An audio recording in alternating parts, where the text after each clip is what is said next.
seperti yang kita sedia maklum kepada semua rakan-rakan akademik UTeM, pada hari ini kita akan ada sesi perkongsian untuk anugerah khas YB Menteri Pengajian Tinggi, Reka Bentuk Kurikulum dan Penyampaian Inovatif Akri bagi tahun 2022. Okay, so semua yang sedia maklum bahawa hari ini pihak CAES telah menjemput 3 penceramah dari institusi IPTA kita untuk berkongsi tentang pengalaman mereka. Okey, sebelum kita mula, eloklah jika kita mulakan orang kata perkongsian kita hari ini dengan Ummul Kitab Al-Fatihah.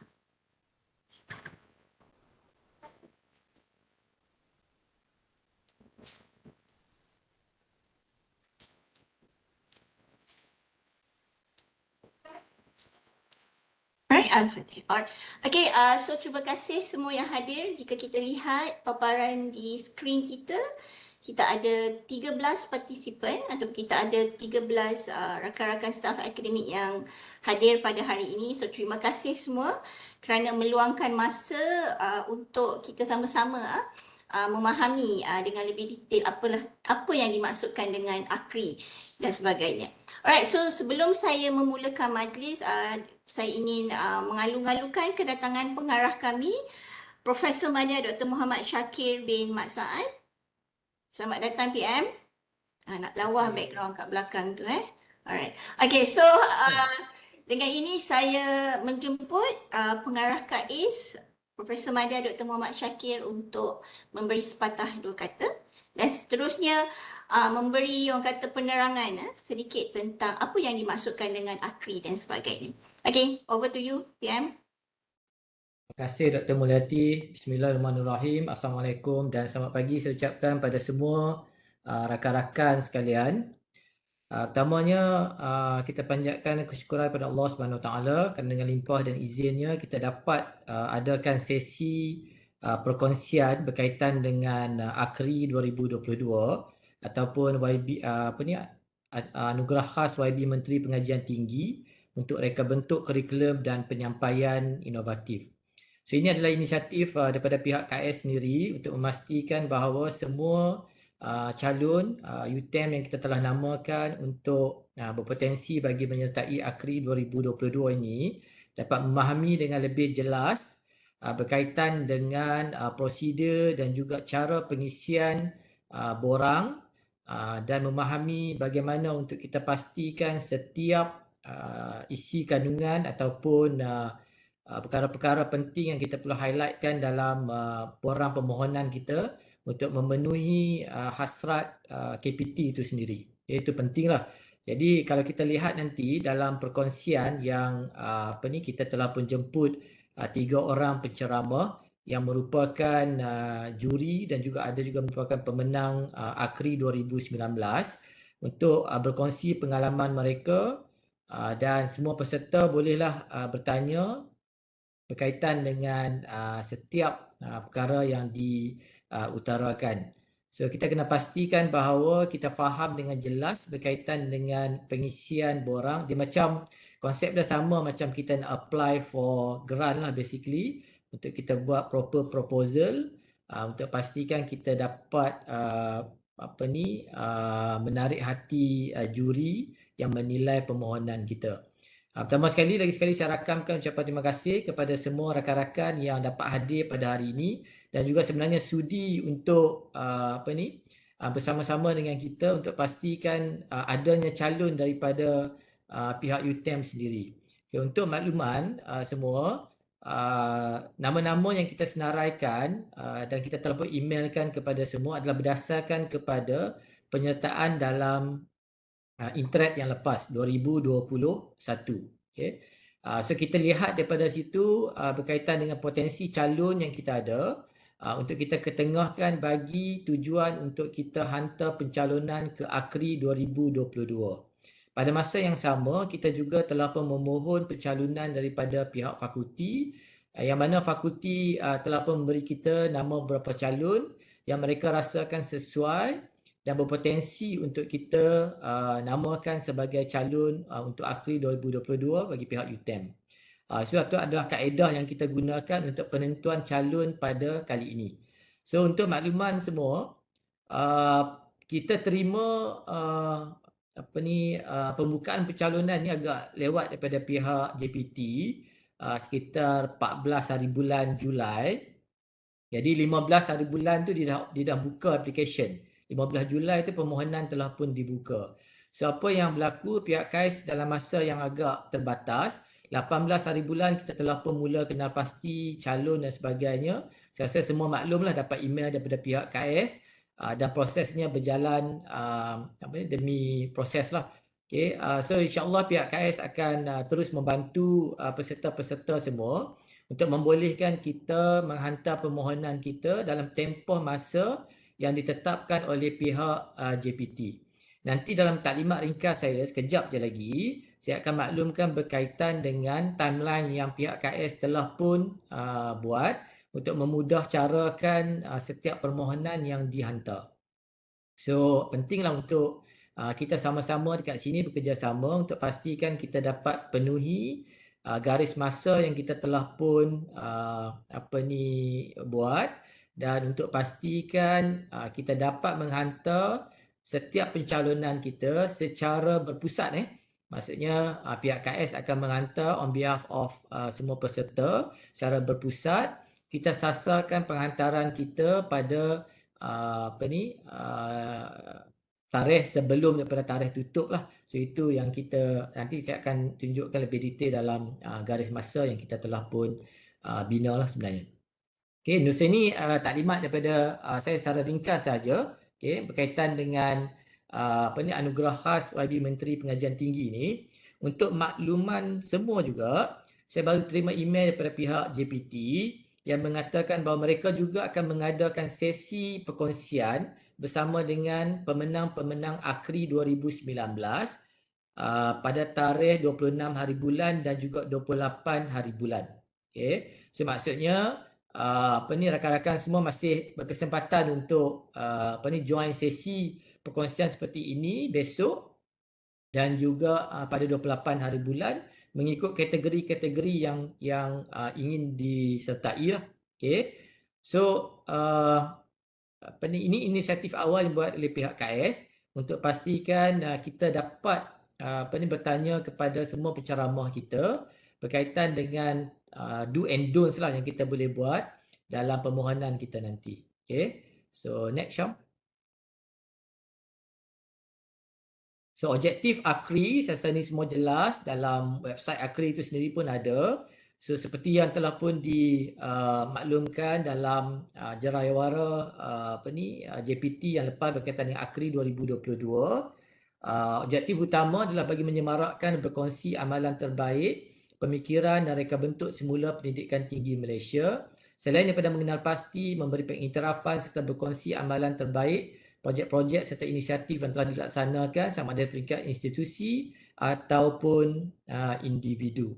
So ini jelaslah untuk kita dalam konsep teaching and learning ini. So saya percaya bahawa UTeM sendiri telah melaksanakan pelbagai inisiatif dalam memastikan kita memenuhi hasrat Kementerian Pengajian Tinggi sendiri dalam konteks untuk inovatif teaching and learning. So seterusnya.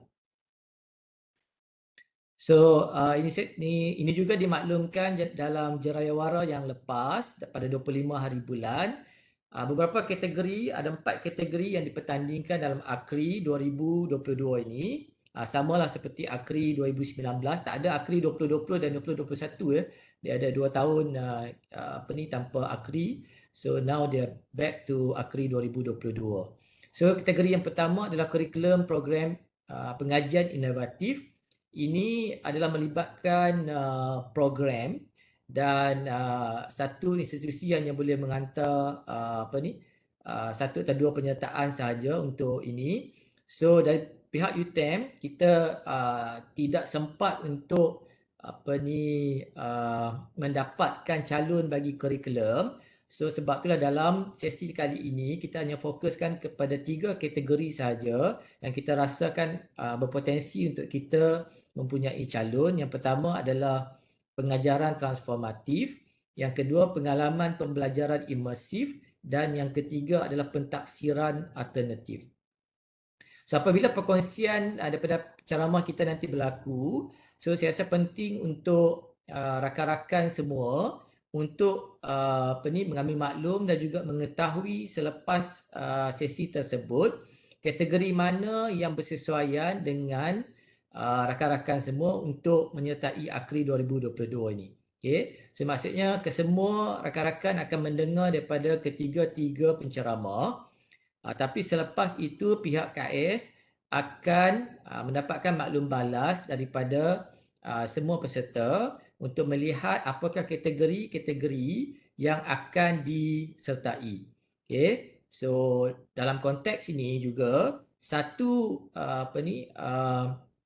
application itu ataupun rakan-rakan semua boleh sertai lebih daripada satu kategori. Tapi of course lah mesti kita kena tahu dulu strength untuk setiap kemampuan kita, yang mana kita rasa lebih peluang tinggi untuk kita menang dan sebagainya. Kita akan fokus kepada kategori yang terlibat lah. Tetapi seperti makluman pihak JPT, dari segi jumlah penyertaan kita tidak ada batas untuk setiap institusi bagi setiap kategori. Maksudnya untuk pengajaran transformatif kita boleh hantar lebih daripada satu penyertaan, begitu juga dengan kategori-kategori yang lain. Okay, so daripada sini saya harap selepas ini nanti semua rakan-rakan dapat kenal pasti kategori-kategori yang ingin ataupun boleh disertai oleh rakan-rakan semua berdasarkan kepada teaching and learning activities yang telah pun dilaksanakan. Okey, seterusnya. Ini adalah syarat-syarat umum. Syarat-syarat umum ini kita akan kongsikan kepada semua selepas daripada taklimat ini lah. Okay, so secara ringkasnya ini adalah merupakan kategori syarat-syarat yang perlu kita patuhi untuk pastikan tidak akan berlaku technical knockout lah. Dalam aspek ni pihak CAES sendiri akan membuat monitoring dan sebagainya untuk pastikan bahawa tidak berlaku technical knockout dari segi permohonan kita. So insyaAllah perkara ini kita akan dapat atasi secara bersama lah insyaAllah. Okay, seterusnya. Ini adalah perkara penting yang ingin saya highlightkan sebelum kita pas kepada penceramah pertama kita. So dari segi garis masa permohonan, saya harap semua rakan-rakan dapat memenuhi garis masa ini bagi memastikan kita dapat menghantar permohonan kita semua ke Urustia dalam tempoh masa yang ditetapkan. Seperti sedia maklum, tarikh tutup permohonan Akri bermula pada 15 Julai 2022 dan tutup pada 14 Ogos 2022. So dalam aspek ni kita telah pun bermula seperti yang saya maklumkan tadi, kita terima pada 14 Julai dan tindakan yang kita telah ambil bermula daripada 18 Julai dan 19 Julai kita telah kenal pasti calon yang berpotensi. So alhamdulillah, terima kasih kepada semua kerana sudilah menyahut cabaran ini, dan ini merupakan penting lah sebab ini adalah rakan-rakan semua merupakan harapan UTeM lah sebenarnya untuk Akri 2022 ini. So, seterusnya adalah pada 21 Julai, Jerayawara Akri seperti saya maklumkan tadi telah pun berlaku. Okay. Dan saya ucapkan terima kasih juga kepada semua yang telah pun hadir pada Jerayawara tersebut, di mana perkongsian berkaitan dengan setiap kategori telah pun dilaksanakan. Okay. Dan hari ini, inisiatif yang diambil oleh pihak CAES adalah mengadakan sesi perkongsian bagi membolehkan semua bakal-bakal peserta daripada UTeM untuk memahami dengan lebih jelas berkaitan dengan setiap kategori dalam aspek untuk mengetahui do and don'ts dalam permohonan Akri 2022 ini daripada pemenang-pemenang Akri yang lepas dan juga daripada juri Akri juri Akri yang lepas. Okay. So selain daripada itu, selepas daripada 25 Julai bermula hari ini juga pihak CAES akan emailkan kepada semua peserta-peserta berkaitan dengan borang-borang yang terlibat dan pengisian ini perlu dilaksanakan dalam tempoh yang agak singkat. Saya mohon maaf kerana masa yang kita ada amat singkat sekali. So kita beri kepada semua peserta kita untuk membuat pengisian bermula daripada hari ini. So insyaAllah selepas sesi ini kita akan kongsikan semua borang yang terlibat sehingga 7 Ogos 2022. Okay, ini akan berlaku selepas inilah. So pengisian ini dan juga penyediaan video selama 3 minit perlu dilaksanakan. Dalam aspek ini, semua bukti ataupun semua permohonan kita akan dilaksanakan dalam bentuk e-book. Okay. Dan kita akan mohon bantuan daripada pihak PSDP untuk membantu semua peserta-peserta UTeM untuk Akri ataupun calon-calon Akri 2022 daripada UTeM, daripada pihak PSDP untuk bantu kita dalam penyediaan video dan juga penyediaan e-book. Okay, tetapi untuk makluman semua, untuk membolehkan proses ini berjalan dengan baik, so dari segi penyediaan video mestilah konten itu telah pun disediakan dalam bentuk slide dan sebagainya. Jadi perbincangan daripada pihak PSDP dan juga peserta akan berlaku dengan lebih mudah lah nanti. Okay. So ini pihak CAES akan maklumkan tarikh-tarikh yang penting untuk semua calon-calon maklum berkaitan dengan bila masa yang sesuai untuk bertemu dengan staf-staf di PSDP bagi membantu dalam penyediaan e-book dan juga video. Okay. So seterusnya klinik penambahbaikan permohonan selepas daripada 7 Ogos, 8 Ogos kita akan panggil semua peserta, okay, ataupun calon kita pada 8 Ogos untuk membuat penambahbaikan permohonan. Okay. So dalam aspek ini kita akan panggil rakan-rakan kita di UTeM juga, okay, yang telah pun mempunyai pengalaman dalam Akri ini sendiri untuk memberi komen yang membina bagi membantu dalam menambah baik setiap permohonan. Okay. So selepas tarikh ini maksudnya kita telah pun mempunyai masa 2 hari untuk pihak rakan-rakan semua membuat penambahbaikan permohonan berdasarkan daripada komen-komen yang terlibat, dan pada 10 Ogos semua penghantaran permohonan ke CAES iaitu e-book dan video perlulah dilaksanakan, dan insya-Allah kita akan cuba menghantar semua permohonan yang terlibat pada 12 Ogos, iaitu 2 hari lah sebelum tarikh tutup 14 Ogos. Kerana 14 Ogos tu hari Ahad so kita bercadang untuk hantar pada hari Jumaat lah insya-Allah. So ini adalah garis masa yang kita cuba laksanakan, dan kita juga harap semua rakan-rakan dapat patuh kepada garis masa ini bagi melancarkan proses permohonan Akri 2022 daripada pihak UTeM. Saya mohon maaf kerana masa yang amat singkat yang kita ada, kerana permohonan ini hanya buka sebulan sahaja. So proses kita terpaksa laksanakan dalam kadar yang begitu cepat lah. Okay. So so itu saja saya rasa. Syam, ada lagi? Next, tengok. So ini adalah tarikh ataupun poster daripada Akri sendiri. So berkaitan dengan tarikh buka dan juga kategori yang ada seterusnya.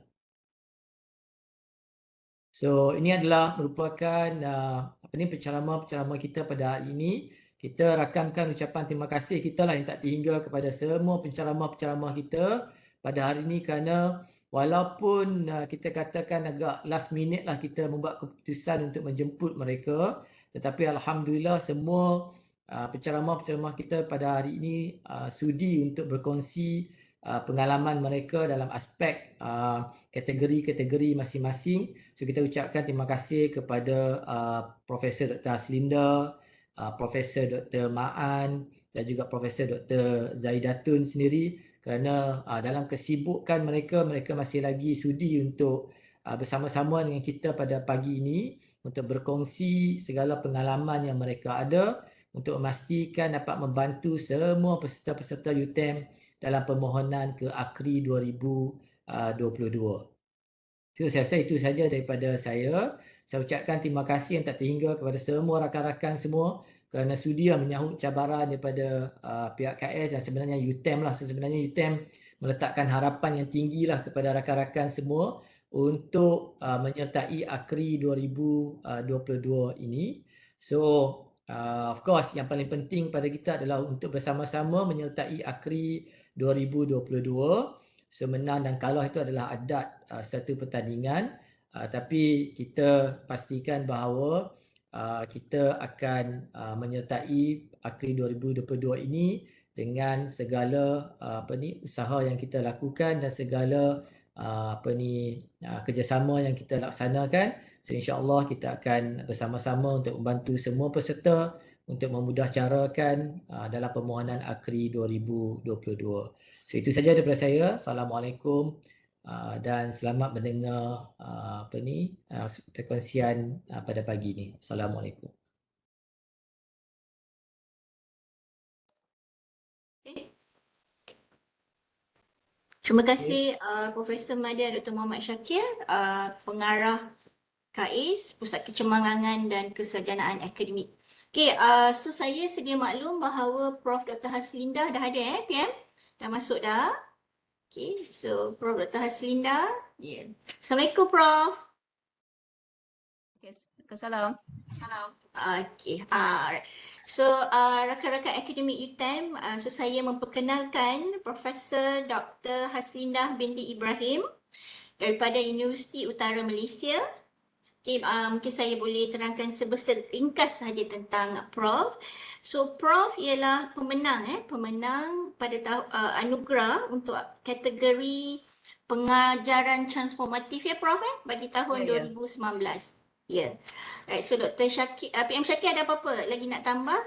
Okay, mungkin saya rasa Prof Saya ingin kenalan. rasa kita kena ucap banyak terima kasih lah kepada Prof kerana dalam masa yang singkat sudi terima kita punya undangan Prof. Okay, sama-sama. Terima kasih. Saya rasa saya pernah jumpa Dr. Syakir dekat Al-Bukhari, betul? Betul Prof. Okay. Okay, terima kasih banyak Prof. Okay. Sama-sama. Okay, tak apa. Kita share je. Segala trik-trik yang ada Prof. Okay, insyaAllah. Tak apa. Okay, Tanya je apa nak tanya. Kalau saya boleh bantu. Okay Prof. Terima kasih Prof. Thank you. Alright, so tanpa melengahkan masa, saya memohon untuk rakan-rakan akademik UTeM untuk kita sama-sama orang kata memberi perhatian dan orang kata jika ada apa-apa sebarang persoalan mungkin boleh ditanyakan dengan Prof. Haslinda semasa ataupun mungkin selepas pembentangan Prof, perkongsian ni. Macam mana? Boleh. Boleh at any time. Anytime, Alright. Okay. Alright, so the screen is yours, Prof. Over to you. Okay. Thank you.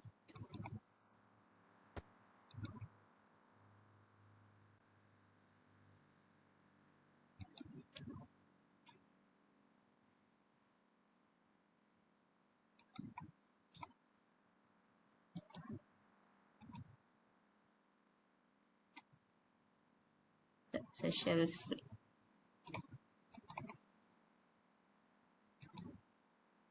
Okay, Assalamualaikum warahmatullahi wabarakatuh and a very good morning. Nampak skrin ke? Okay. Ya? Okay ya? Suara okay, jelas? Dr. Melati, suara okay? Okay. Ya? Okay. Jelas, Prof. Okay, kita buat secara informal je. Kalau ada apa boleh boleh unmute your mic or you can interject me at any time.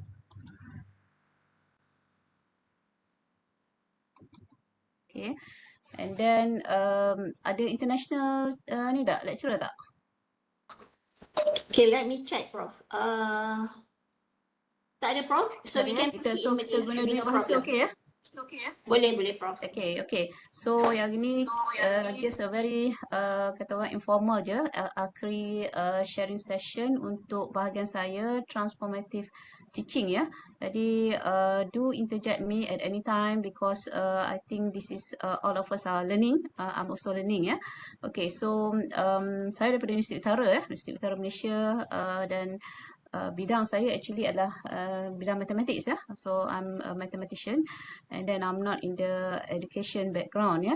And then don't worry if you are not in the education background and you have something unique and novel in your teaching, you can it's a good place for you to showcase what you have ya.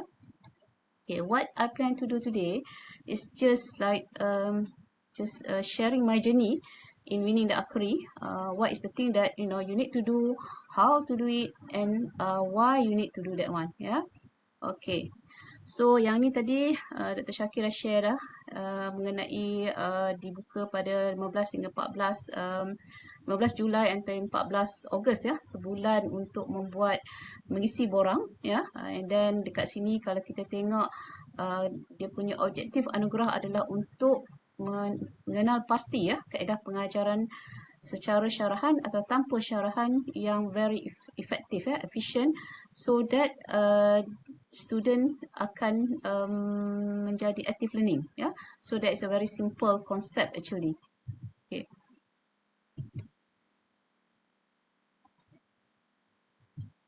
Okay. So since my category is transformative teaching, so I will go straight to the transformative teaching. I think maybe the other two panelists they will talk about their category ya. So kalau tengok dekat sini, ini saya ambil slide daripada KPT ya. Apakah dia pengajaran transformatif ya? Dekat sini kalau kita tengok yang saya highlight dekat sini ya. Kaedah pengajaran syarahan secara interaktif tanpa syarahan ataupun syarahan yang telah berjaya mentransformasikan. So that is the keywords ya, mentransformasikan pengendalian sesuatu kursus secara efektif dan interaktif ke atas keterlibatan pelajar dalam dan pembelajaran aktif. So active learning. And mestilah menggunakan sekurang-kurangnya satu CLO. So meaning that before you fill out the form, okay, of course definitely you must know your novelty. Meaning that you have done your teaching, okay, and then you dah pilih subjek mana, and lepas tu you tengok dekat subjek tu what is the strength of your project. Is it dekat transformative ke? Is it dekat imersif maya ke? Teradun ke? And in order to do that, what you have to do, I think you have the link dekat Akri tu. You baca dia punya definasi, okay? That is what I did last time. You baca dekat dia punya definasi, and then after that, check the example from the winner. So that is what I did last time. So I know this is my project. I check what is my novelty, and then after that I choose my category, and I check the example from the winner, and I study about the winner. What is the thing that unique in that winner punya category that make the winner wins the category? Okay, so that is the first step that you need to do, so that you know your strength, because that is very important. You have to know your strength because that will really highlight your novelty. Okay, so that is the way how the first step that you want to choose your category, because choosing the category is very important, because sometimes you have the novelty but you put in different category, that makes that people ask you, where is your transformation, but actually maybe you do immersive, not transformative. Yeah, so that is very, very important for you to check that one. Okay, so why you need to do transformative teaching?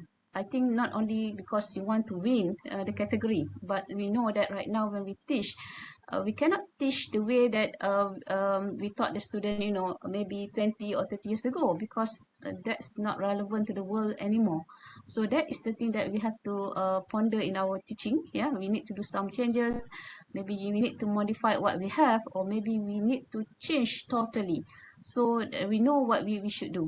Okay, so basically my project, my project is just a teaching journey that foster 3 categories, 3 parts: innovation, creativity, and critical thinking. So why do I do that? Because if you look into the scale, top 10 scale for 2020, 2015, 2025, 2030, these 3 category is always there.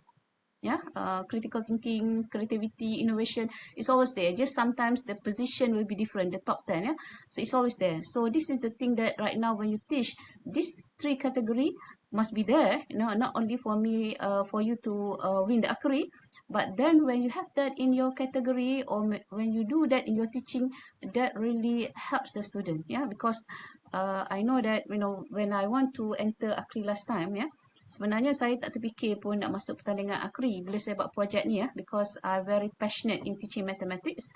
So I did something different in my teaching and I have all the evidence, and then suddenly the Akri open, then my team say, okay, Prof, why not we just enter the Akri? I say, why not? You know, I didn't expect that I want to enter the Akri. So that is how I start, doing this one, because there is nothing in my head that when I teach, I want to do to enter Akri ya. Because at that time masa Akri keluar pun saya kata apa Akri ni? Saya pun tak tahu sebenarnya Akri itu apa ya.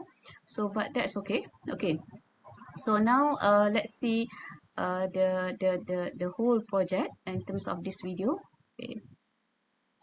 Okay. Boleh dengar ya? Okay. Exit adalah kaedah pengajaran dan pembelajaran yang berpusatkan pelajar dirangka khas untuk melengkapkan pelajar dengan ledakan globalisasi masa kini, merangkumi aspek pengetahuan, kerja berpasukan, komunikasi dan penyelesaian masalah. 3 kaedah utama dalam komponen exit adalah explore iaitu penjelajahan, discover iaitu penemuan dan develop iaitu pembentukan. Sebelum ini, pengajaran dan pembelajaran matematik di Pusat Asasi Pengurusan UIAM ini menggunakan sepenuhnya kaedah kuliah dan tutorial. Walau bagaimanapun, pendekatan XD yang diperkenalkan telah memberikan impak yang besar kepada para pelajar.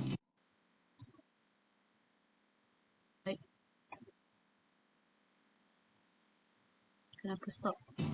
Mereka mempunyai keyakinan yang lebih dalam menyelesaikan masalah matematik. Pada pengamatan saya, para pelajar sentiasa teruja menunggu masa untuk mengikuti kelas matematik di pusat asasi ini. Saya mengetahui tentang kaedah XD ini apabila saya terlibat sebagai seorang juri dalam program Fly with Maths Day. Di situ saya kagum melihat pelajar-pelajar muda ini dapat berkomunikasi dengan baik, mempunyai keyakinan yang sangat tinggi, dengan semangat yang membara serta dapat tampil dengan idea yang bernas.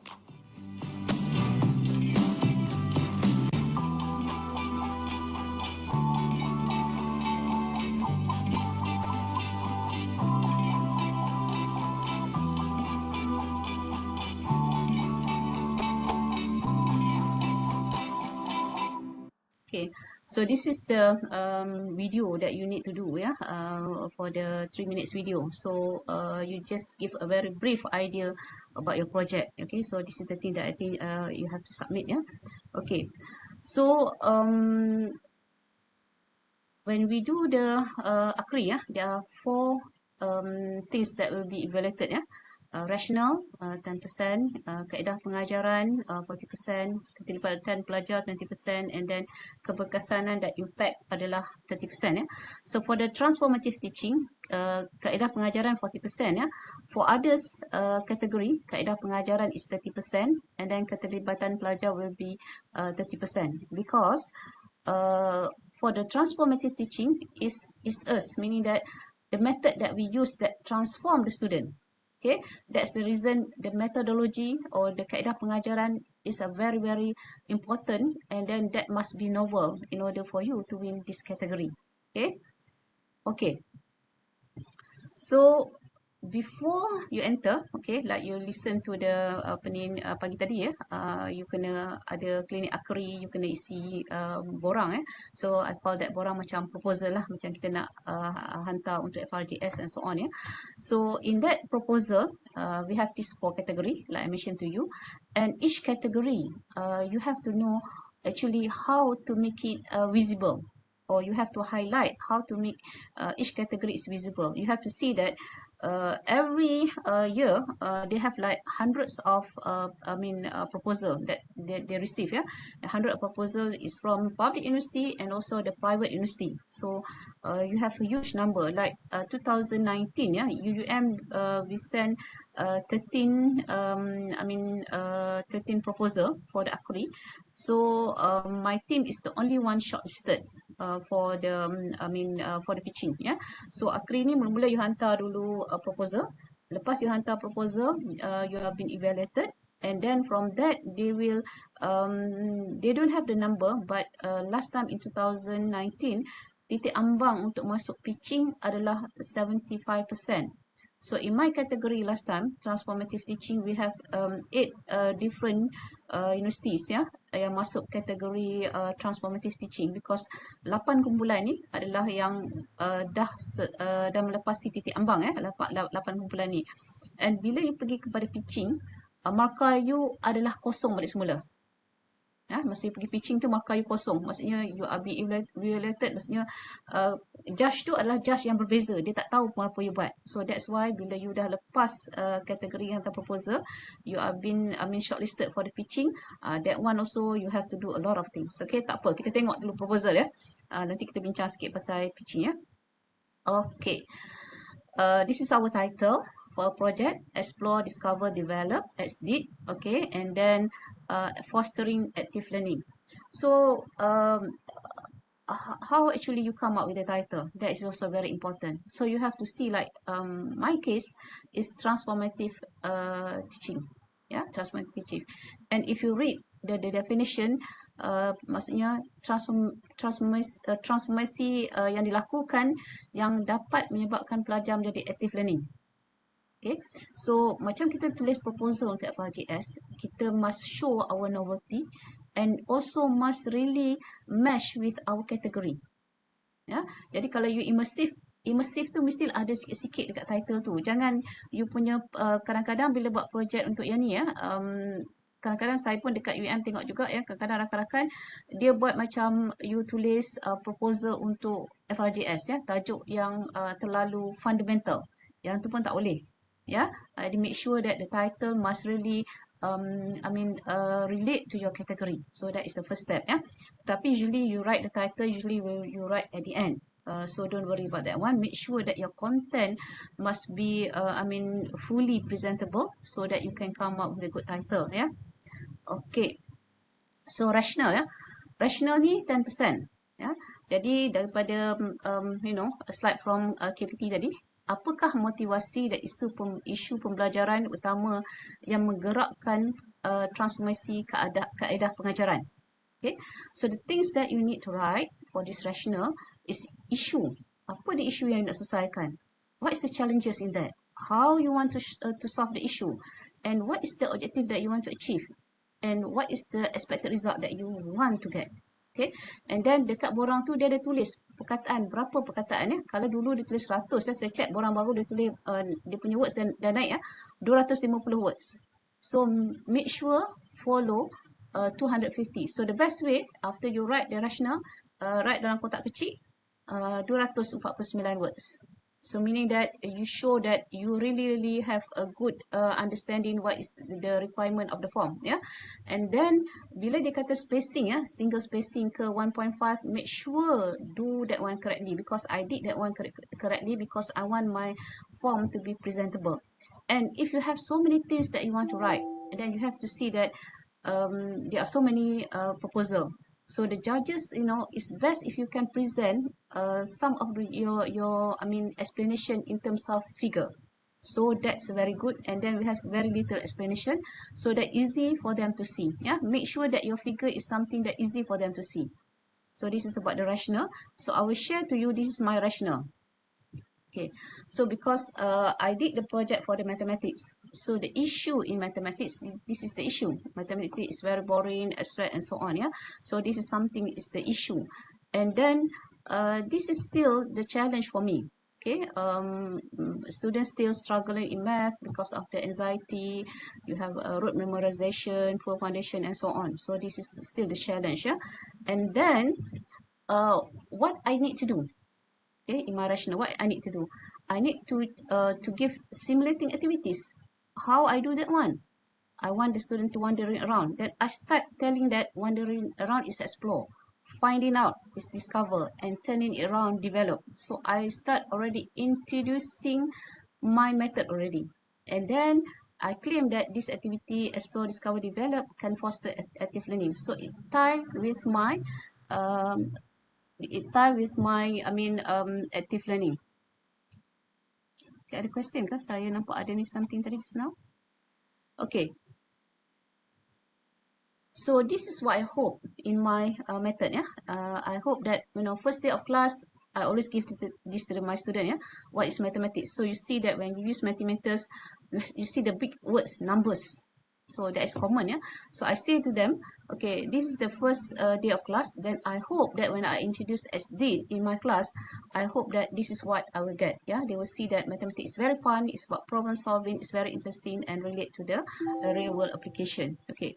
Now, this is I just give a claim that my method is a novel transformative teaching for the 21st century because it's student-centered and integrate 4C element. Yeah, and then I just give a scenario about my project. It's been used in the Fundamental Mathematics 1 in the foundation year. So we have 210 students. We have 6 different classes. So we use this method for all the 6 different classes. And why we are using that? Because the problem is low engagement in mathematics classes. And then how we do that one? And we use the estate method. So we give a clear picture, what is the thing that you want to do and what is the issue, how to solve the issue and what is your expectation. Okay, and this is the whole about the course. I have 4 CLO and I'm using that 4 CLO in my teaching for this project.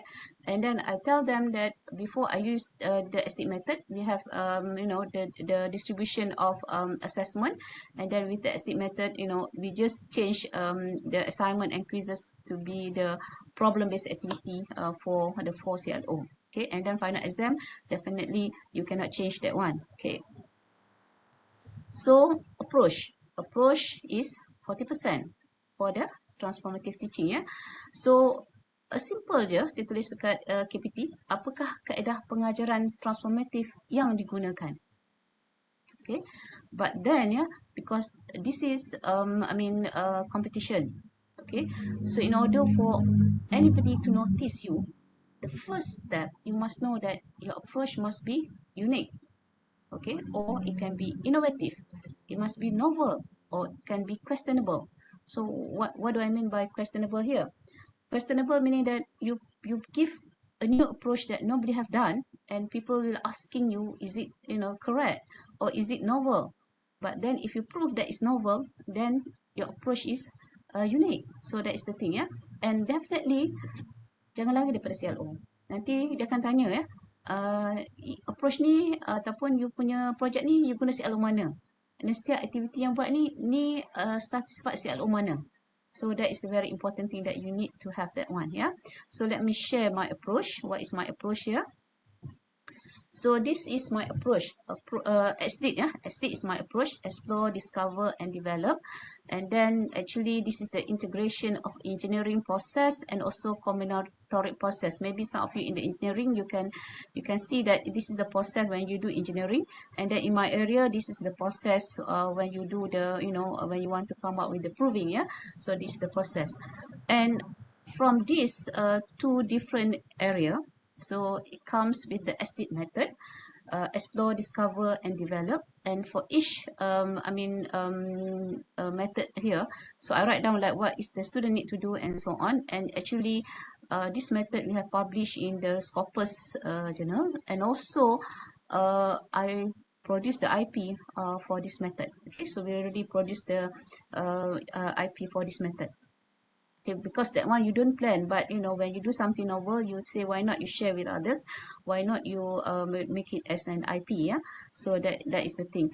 So for this method, it does not mean that you have to come up with a new method, but if you can use any method that you have, maybe in terms of education line, but you do some modification. How you modify in order to mesh with your, because dekat ada satu soalan dekat bahagian metodologi tu, adakah ini adalah macam original ataupun modified? Dekat tu you kena explain lah. Kalau macam my case is originally from my idea, so I explain that one, how I produce this method and where I already disseminate this method, the IP and also the published in the article. So it's been verified, like I mentioned just now, questionable. Satu method people will question, but you will not question because you already get the IP and also you already published in the paper. So that is the thing. So after you tell about your method, how you use the method, yeah. So this is how you use the method. So there are 3 categories here. The method as did is explore, where you want the student to do in the class. They do the brainstorming about the title or about the project they are giving, about the algorithm they are giving, yeah. So that is about the explore part. The second part, discover. So try and error. So I've been teaching more than 20 years, so I can see that in mathematics usually we are lacking in terms of discover part. We can ask the student to understand the question, but this is the thing that lacking in teaching mathematics in terms of discover. So that's why, you know, every time when I teach, I groom my student to follow this 3 step. Yeah, and the last step is, you know, in math you need to come up with a formula, or maybe you need to come up with the algorithm, maybe you need to come up with a procedure. But if you follow these 3 steps, yeah, in math, you will get a very good result in terms of the student, in terms of their critical thinking. Yeah, so this is the thing that I want to prove, that, you know, by using this method in the class, they have done a transformation in their learning and studying math. Okay. So this is the example how you do the explore, discover, and develop state. Yeah? So you have 4 CLO.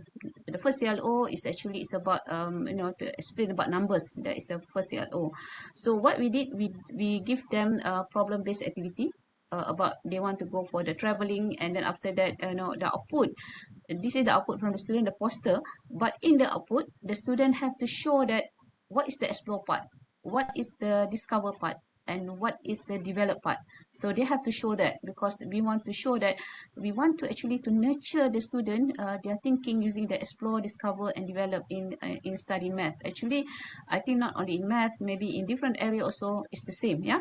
So I have 4 CLO. I'm using 4 CLO because the requirement just now, if you see, you are using at least 1 CLO. So, but I'm using all of them. Yeah. So the second CLO is about sequence. So it's very boring when you teach mathematics. You are teaching for the foundation studies. Yeah. You're using Janjang geometry, Janjang arithmetic. Students have learned that in high school. So what we did last time, we give a sequence in combinatorics is Fibonacci. Yeah.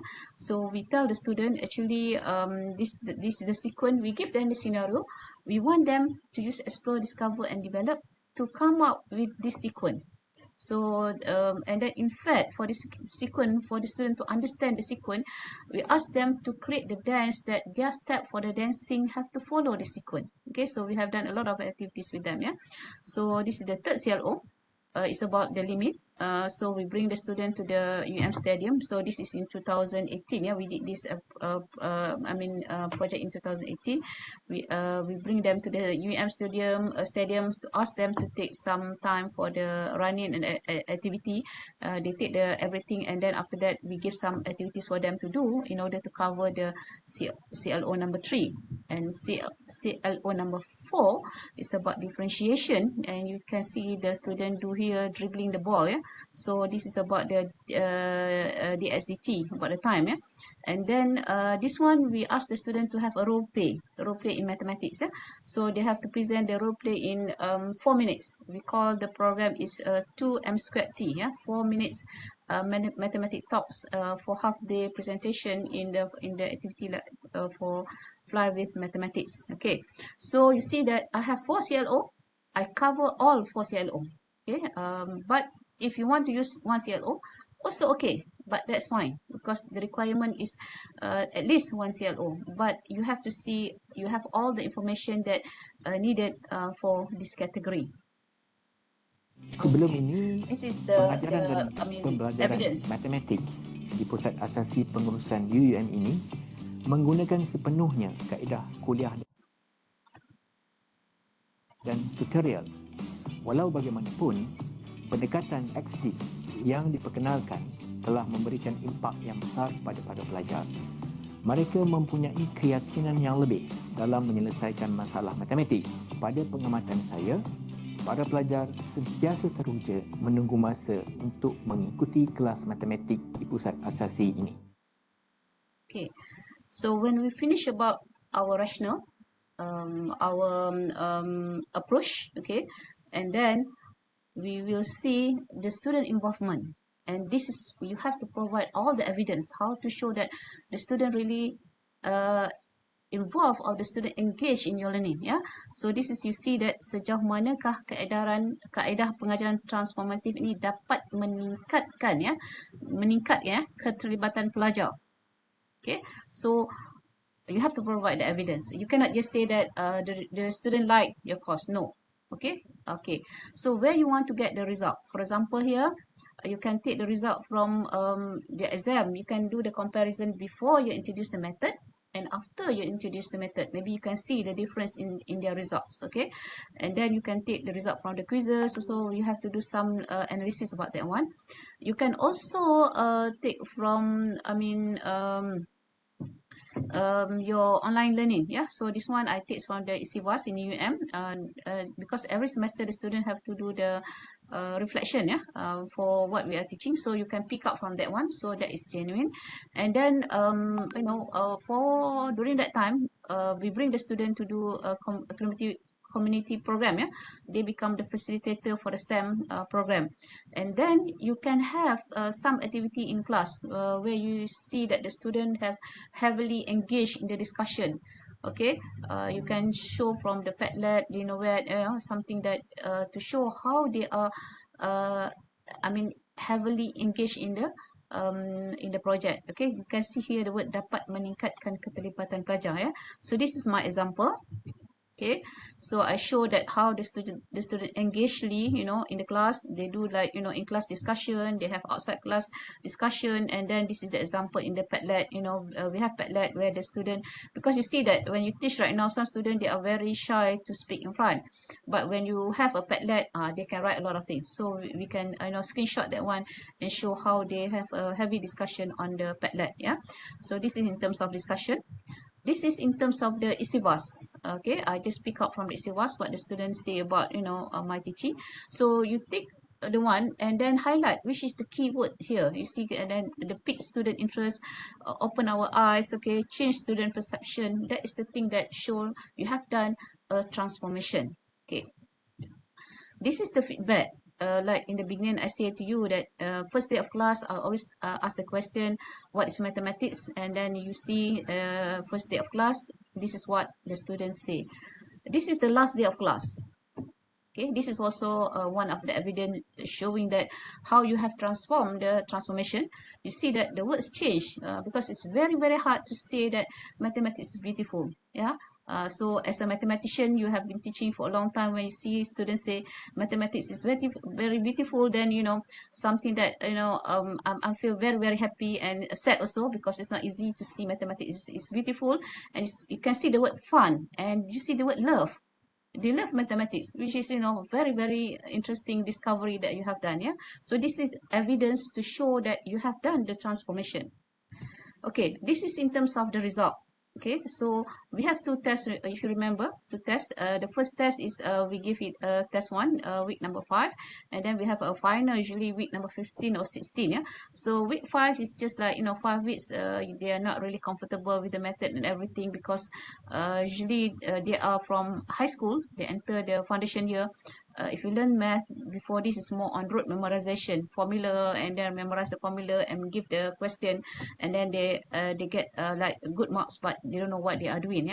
But right now you can see that their tests increase from week 5 to week 15, and then there is no failure for that course, and then the numbers of A and B is increasing, and the number of C is decreasing, which is a very good indication for that.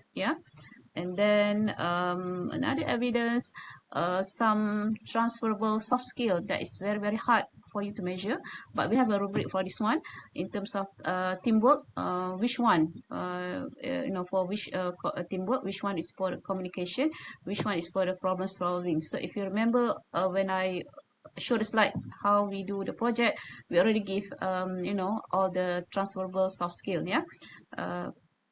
And then this is one of the activity to show how the student involved. We have the Fly with Math Day. In this, so I have the video for that one. We asked the student to do the half-day seminar, and then everything is organized by the student, and then they showcase all their activity that they are doing for all the CLO1 until CLO4, yeah. So that is the thing that showing the student have done a very good in terms of engaging what they are studying for that particular course. Saya mengetahui tentang kaedah exit ini apabila saya terlibat sebagai seorang juri dalam program Fly with Maths Day. So you Di see all the situ students, saya 210 kagum students. melihat pelajar-pelajar muda ini dapat berkomunikasi dengan baik, mempunyai keyakinan yang sangat tinggi, dengan semangat yang membara serta dapat tampil dengan idea yang bernas. Okay, so that is evidence showing that, and then that judge, Prof Dr. Fauzia, dia adalah pemenang anugerah Akademik Negara ya, kelompok sains gunaan dan sastra pada tahun 2012 ya. So that is the thing. So okay, this is another dimension to you in terms of the community service. So we bring the student actually to do some activity service in Kedah ya, bersama Jabatan Pendidikan Negeri Kedah. So I'm involving some of the project in terms of STEM ya. So this student, we bring them to the school, and then because the student is already using the method explore, discover, and develop. When we design the project also in the school, we are using that kind of method ya, explore, discover, and develop.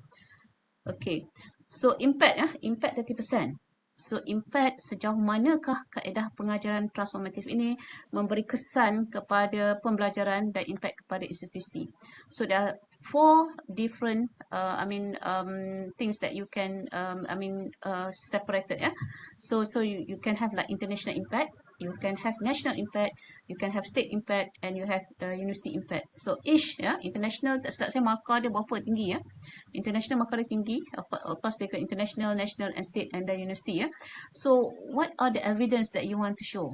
Okay, kalau you menang award, okay, you ada award ke, macam saya ada IP, ada award ke, and then if you publish what you are doing in some article and then if you produce your project, you produce from the research grant. So for this project actually we have a SOTA research grant actually for this project. Okay, and then from your project maybe you give a talk. Okay, for example, like my case, I give a talk. For example, I do like a community program in Kedah, for example.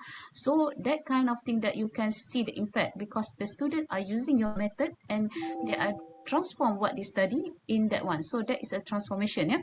And then you have like mini workshop and so on. So that is the thing that you can write that down. So this is the example of my impact. I have all these 4 categories for the impact. Okay, this is my state the project with Jabatan Pendidikan Negeri Kedah for the STEM. Okay, and then this is for the university actually. The impact. And this is the future plan. So what is the future plan? Of course, you will not stop there. You want to do train of the trainers, and then you can write a module, everything, and so on, and then you can do more outreach program. So that is basically the whole thing about the project. Okay. Okay. Now, anything that you want to ask about the preparing the proposal before I go for the pitching, or I just continue? See the chat. Is there anything? Ada apa-apa soalan daripada rakan-rakan akademik UTeM untuk Prof? Okay, tak ada Prof. Okay, Boleh proceed. Continue ya. Alright, sure. Okay, so once you already submitted your form once you already submitted the form, and then insyaAllah hopefully I really make doa for all of you. Okay, you from UTeM will be selected for the pitching. So pitching ni dia bagi masa dalam masa 2 minggu ke 3 minggu daripada tu meaning that you will be selected. So at that time memang saya pun tiba-tiba daripada 13 permohonan yang kita hantar daripada UIAM so kita ada group WhatsApp tu, and then masa tu pengarah TRC cakap we can see the light from UIAM. Okay, semua macam takut siapa sampai hari yang mungkin lagi 2 minggu sebelum pitching day tu baru saya dapat surat daripada KPT.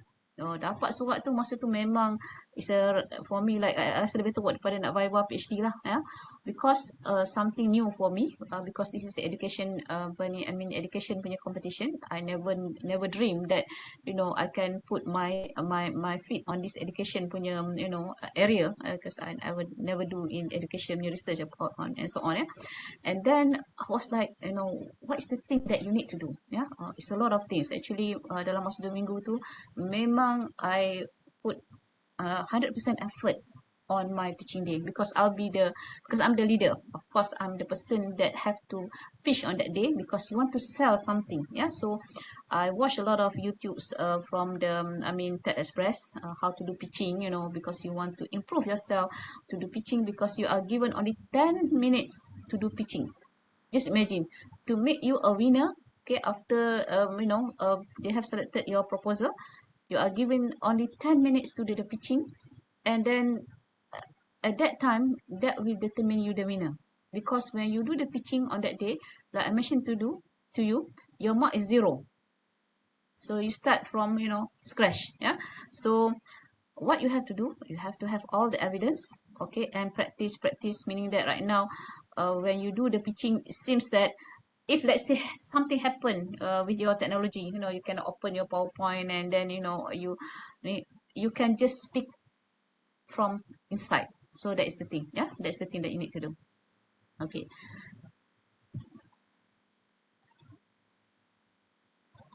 Okay, so this is 2019, yeah. So this is 3 of us. You have to register. So this is in the room. So in the room is like masa you pergi conference lah, bilik kecil. You boleh muat lebih kurang 20 ya, 20 audience. And then this is the judges. We have 3 judges here. And then the one here, this is the leader from UTeM. And then you have to do the pitching. So that's the thing. And then usually if the university from from KL lah, because sebab kat KL dekat Everly Hotel, dia pun bawa ramai penyokong. So kami from UM, kami bertiga sahaja dalam bilik tu, ya. Tak ada penyokong pun, tapi tak apalah, ya. Okay. So this is during the pitching. So I think I record a little bit. So this is during the pitching. Just like you presenting in the seminar, conference. Okay. I think that I don't have to show all. Okay, so this is on that night. So meaning that you pitching a day before, and then your pitching is on the 11th. Yeah, on the 12th night we have a dinner, and that is the time you will know the winner. So nobody knows the winner, because I text my pengarah UTeM satu, saya tanya dia sebab dia one of the judges in different categories. Saya tanya dia ada hint tak? Dia kata tak ada, sampai pukul 3 petang saya tak tahu apa. Lepas tu nak pergi ceremony ni macam suspend pun. Dia bagi duduk pun random, ya. Jadi kita tak tahu siapa winner sampai malam tu, ya. It's a very dia penjaga sungguh-sungguh. And then for your info, masa 2019 ya, dia ada pemenang dia satu saja, Johan saja. Tempat kedua dengan ketiga tak ada. Meaning that if that category you tak layak, ya, memang dia tak bagi. Dia sebab saya tanya dekat pengarah TLC tu, dia kata malam tu lepas dia judges semua dah bagi markah, pegawai daripada KPT akan datang, dia akan check, ya, check semua tu. Jadi untuk kategori Transformatif 2019, we have only the first, the champion. We don't have the second and the third place. And then after the ceremony, some of the from that category, dia pun jumpa judges, dia bertanya kenapa tak ada nombor 2 dan nombor 3. Judges kata dia pun tak tahu, but dia tak tahu result, because the judges once they finish for each group, ya, dia dah isi markah, urus dia ambil. Dia pun tak ada discuss sama mereka, ya, urus dia ambil. And then urus dia yang akan kira apa semua. That's the reason the judges, they never know who will be the winner, ya, until that night, ya. So ni adalah pengumuman dia, dia nak share. Ya.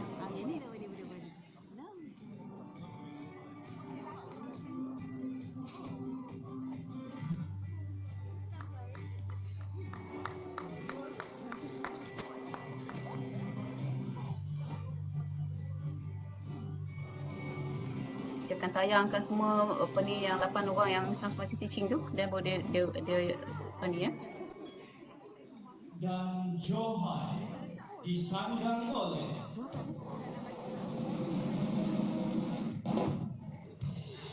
Universiti Utara Malaysia UIAM dengan projek Explore Discover Develop SDID Pursuit Active Learning. Dijemput wakil.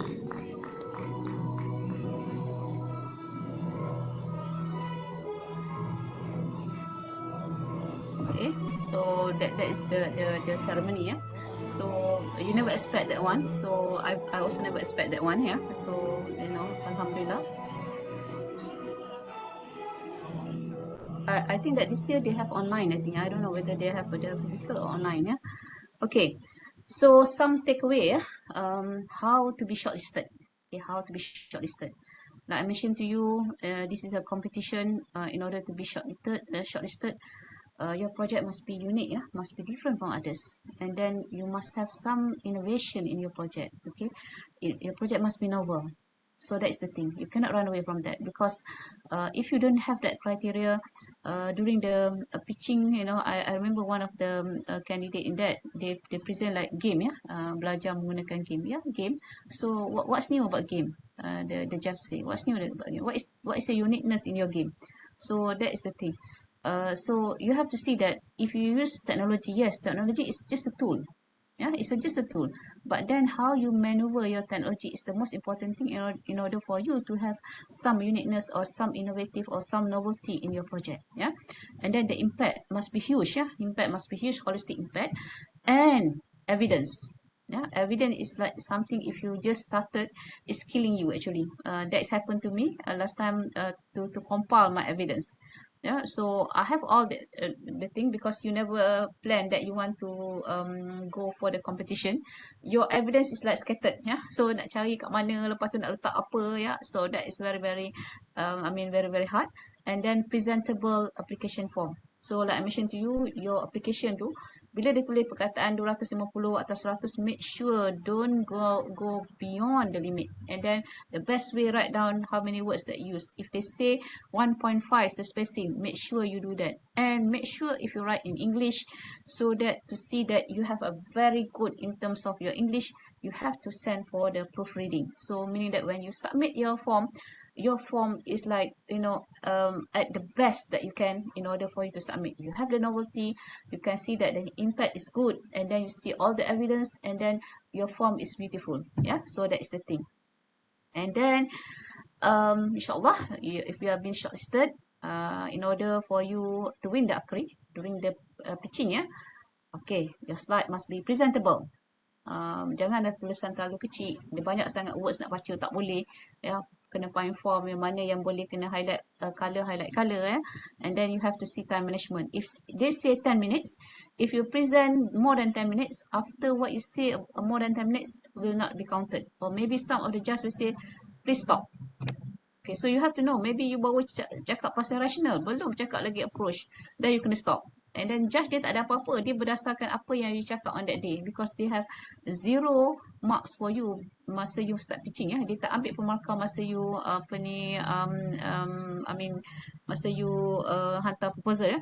So for my case, ya, I get to know that my position masa untuk proposal, ya, saya punya kumpulan adalah tempat keempat.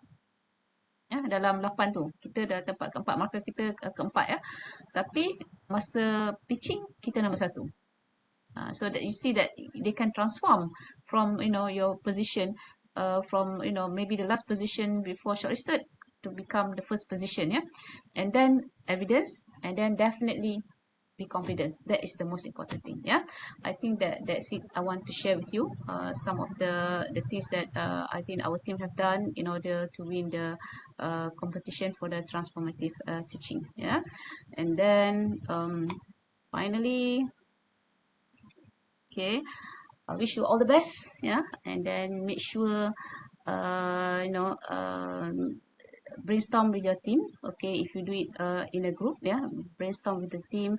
What is the thing that you think that to make it noticeable, yeah, in your project, because that is the most important criteria, because they see that one. Okay, when they see the project, then on the top of their head they know that there is something important in this project that they want you to do the pitching, yeah.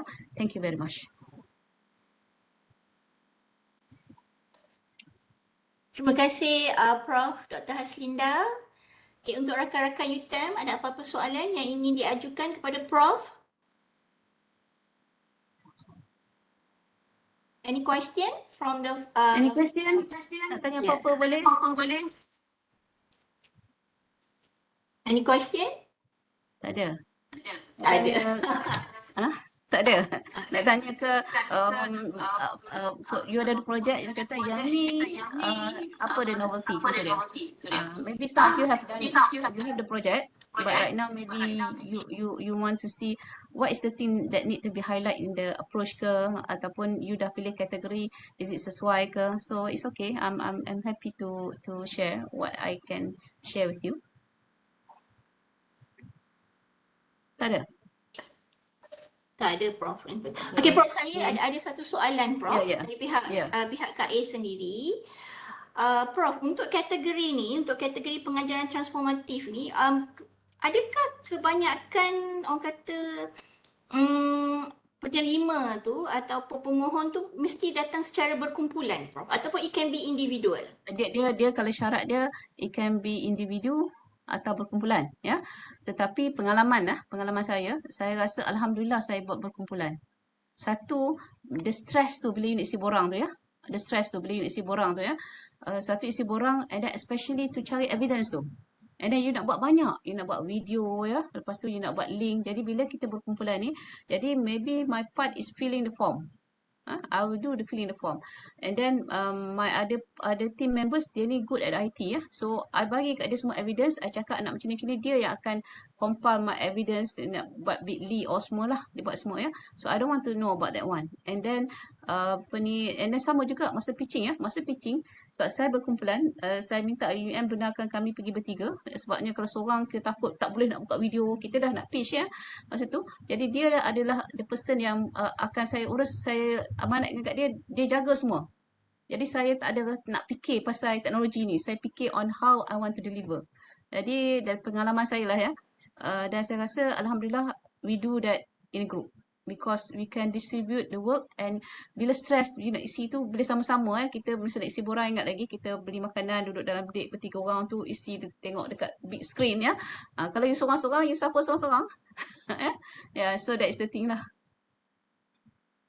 Okay. That's a good tip, a good tips, Prof. A good tips and trick.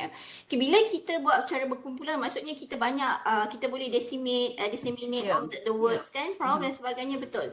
Alright, so rakan-rakan UTeM, kita mengambil kesempatan ini untuk mengucapkan ribuan terima kasih kepada Prof. Dr. Haslinda atas perkongsian beliau untuk anugerah Akri bagi kategori pengajaran transformatif. So kita dapat lihat bagaimana Prof dan rakan-rakan Prof berkongsi ataupun menghasilkan orang kata bermula daripada A, B dan seterusnya hinggalah ke pitching. And I love the tricks bila Prof kata it will be good kalau kita buat secara berkumpulan. Itu saya rasa satu tricks yang sangat bagus dan yang mungkin kita boleh praktikkan di sini. Alright, so ada apa-apa soalan? Tak ada, ya? Alright, so Prof, terima kasih daripada pihak Pusat Kecemerlangan dan Kesejahteraan Akademik UTeM. All the best, kata saya ucapkan all the best je lah, ya. Semoga UTeM akan ada pemenang, ataupun kita start dengan shortlisted, ya. Shortlisted, and then saya tahu yang ni ramai ni mungkin disegan nak tanya kot, biasalah. Ya. Tapi tak apa, ya. If you think that you need to reach me personally, I think you can just contact me. I think you can ask from the Rustia, ya. My number, you can call me personally, it's okay, or you can email me linda@uam.edu.my, ya. You have my number, you can ask from Dr. Mulyati, ya, my number. So feel free to contact me. If anything that I can help you, insyaAllah I can help you, ya. Okay. Alright, terima kasih Prof. Terima kasih Prof. Jumpa lagi. Assalamualaikum. Okay. Waalaikumsalam. Okay. Boleh keluar kan? Boleh. Okay, thank you. Okay, kejap Prof. Kejap. Boleh saya mohon izin rakan-rakan untuk on kamera kita ambil sedikit. Boleh tengok muka, nanti kau jumpa tempat lain boleh lah perkenalan. Itulah. Malu-malu semuanya ni. Bila Maya ni kan tak tahu, tak jumpa orang. Okay, boleh? Itu dia. So kita ada Dr. Fairul Azhar, Timbalan Deklan. Okay, kita ada, oh ya, kita ada speaker kita sendiri, Prof. Maan daripada UIAM. Welcome, Prof. Okay, you can hold for a while, nanti kita akan mulakan. So, kita ada Dr. Hazrik, Dr. Maas, Dr. Rahima, PM Dr. Azman.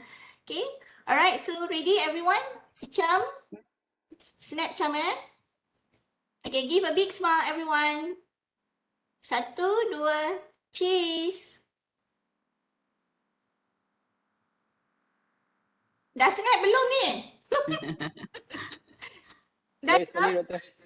Okay, lagi sekali. Okay, ready to Sudah, take. Cham. 3, 2, 1, smile. Alright, thank you. Alright, okay. Assalamualaikum, Prof. Terima kasih. Waalaikumsalam. Okay. Okay. Okay, rakan-rakan, terima kasih untuk sesi pertama kita telah pun selesai. Untuk sesi kedua kita akan mendengar taklimat dan juga perkongsian daripada Profesor Dr. Maan Fahmi daripada UIAM. Welcome, Prof. Okay. Okay, so kita rehat dululah.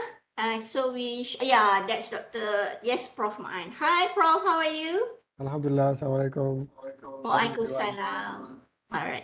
So, Prof, we are going to start at 11:05. Is it okay? 11? 11:05. Can Okay, maybe we sure. can just like a simple break for Yes, our yes, I understand. participants I and for the. understand. Yeah. Alright.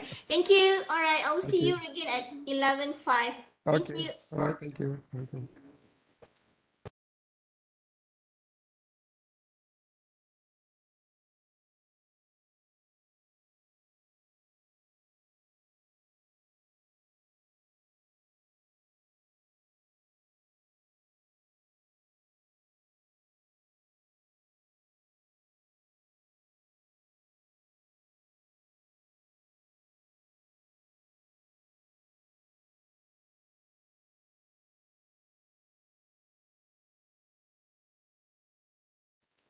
Alright. Okay, so Isham, Prof. Maan dah share slide ni Alright. Okay. Isham nak buat testing dulu kan apa-apa? Boleh, PM. Boleh dengar?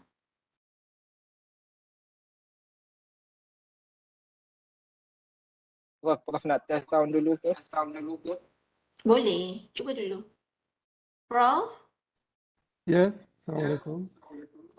Say something, Prof. Um, Testing. oh, you want to test the sound, is it? Yes. Okay, I can hear my echo, I'm not sure why. Okay, now. Let me try again. Yeah, now there is no more echo. Good. Alright, okay, Prof. Next slide, Prof. Alright, okay, Prof. Okay. If I show presenter view, you will see presenter view as well? Like, you can see presenter view now?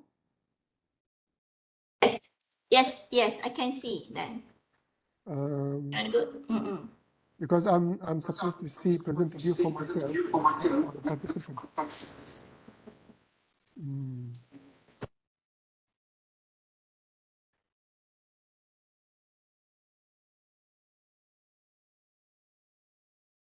Let me see.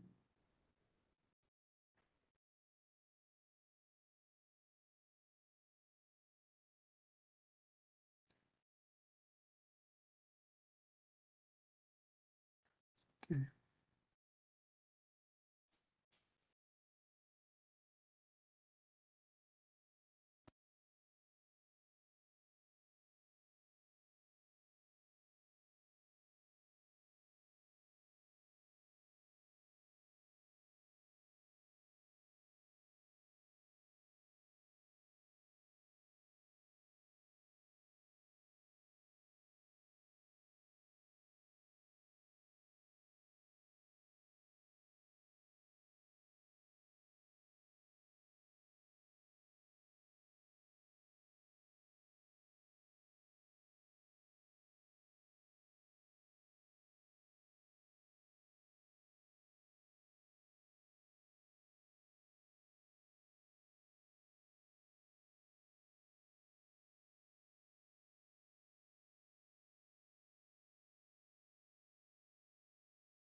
Okay, Assalamualaikum warahmatullahi wabarakatuh and very good morning to all. Welcome back to our second session for today. Okay, okay semua? Okay lagi? Alright, semua ni senyap aja ni. Alright, okay, so ladies and gentlemen, Bismillahirrahmanirrahim. First of all, I would like to welcome Professor Dr. Ma'an Fahmi Al-Khatib from International Islamic University Malaysia. Okay, welcome Prof. For your information, Prof. Dr. Ma'an, he is now the Deputy Dean, Academic and Internationalization from the Kuliah of Engineering.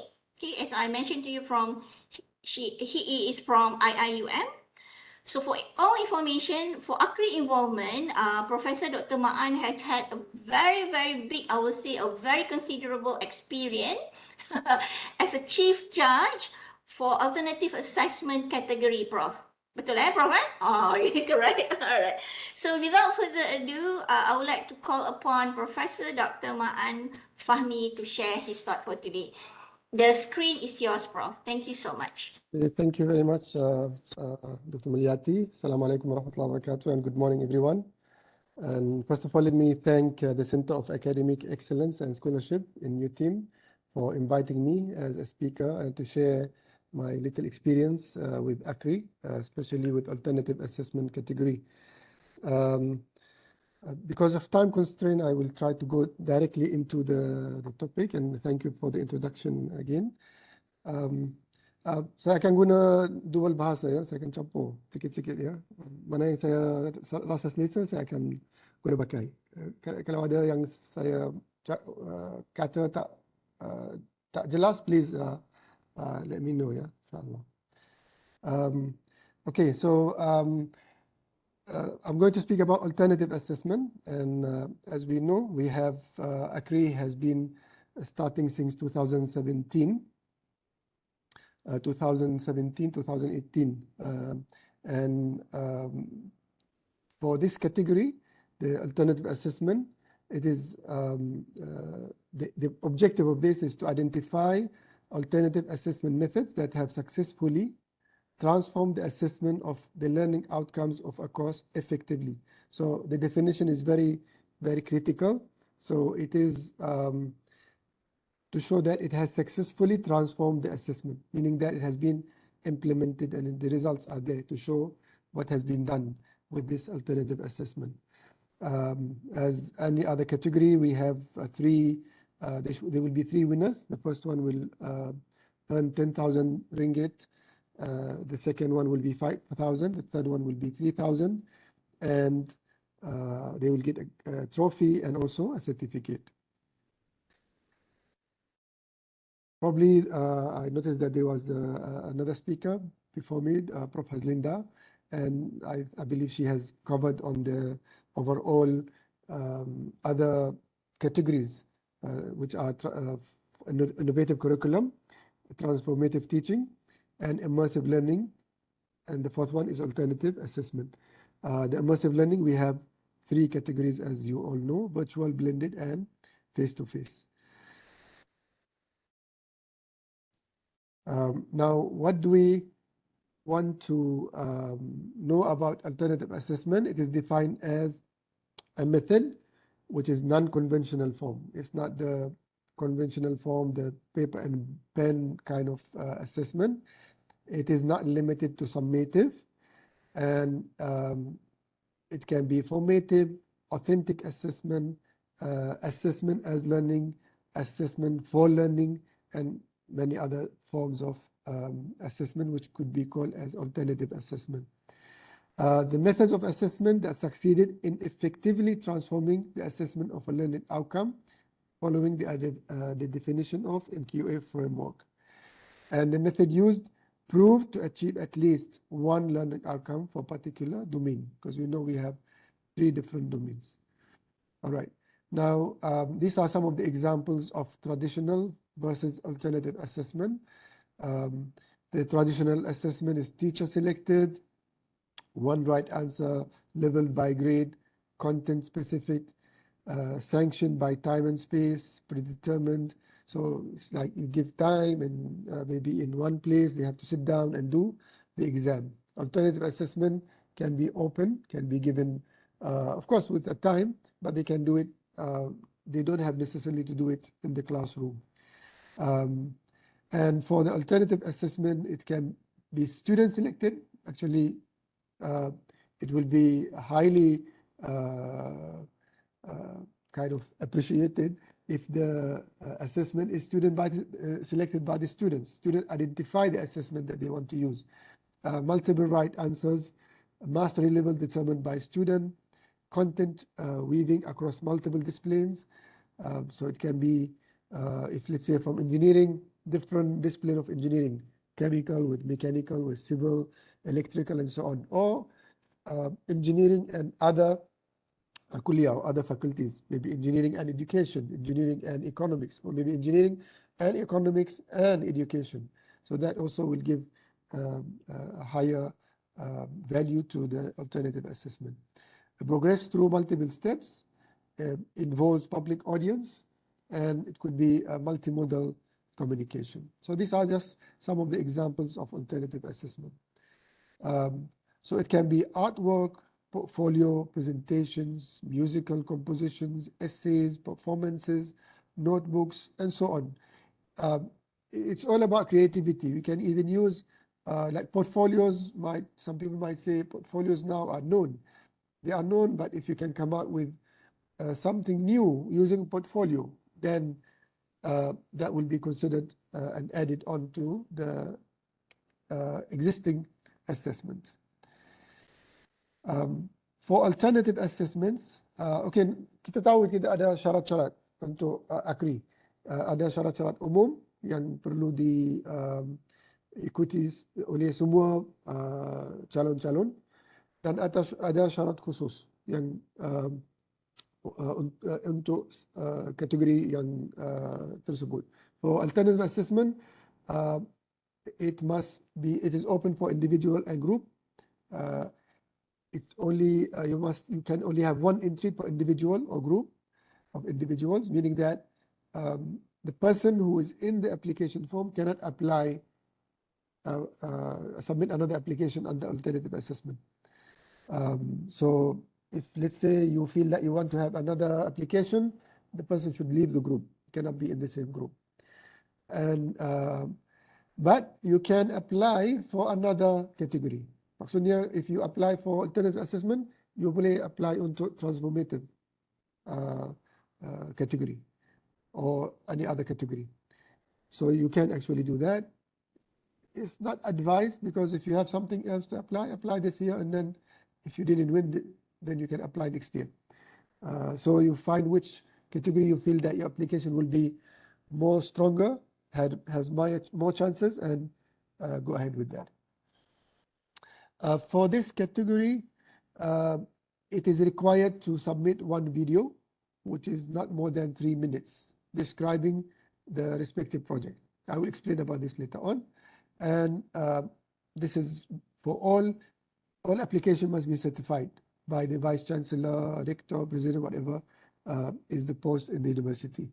You have to understand that some applications have been rejected, or not rejected, we can say disqualified at the early stage by the Secretariat. When they screened the application, it was not signed. It was just taken up. So they don't look at the content. They will just look at these points first. Kalau tak ada, maknanya dia akan disqualify. All right. Please, if there's any question at any point, stop me. I'm speaking quite fast now because these things are quite general. You can find them in the guidelines. Now, these are the syarat umum. I'm not going to cover them all. You can refer to the website, and they have all these details. I hope that your Center of Academic Excellence and Scholarship will ensure that when you apply, they will check all these points, that they are followed accordingly.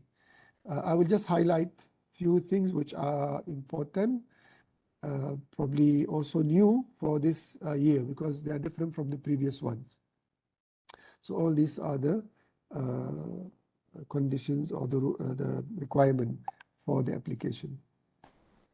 Here for the application, one thing that we need to take note of is the format of the application.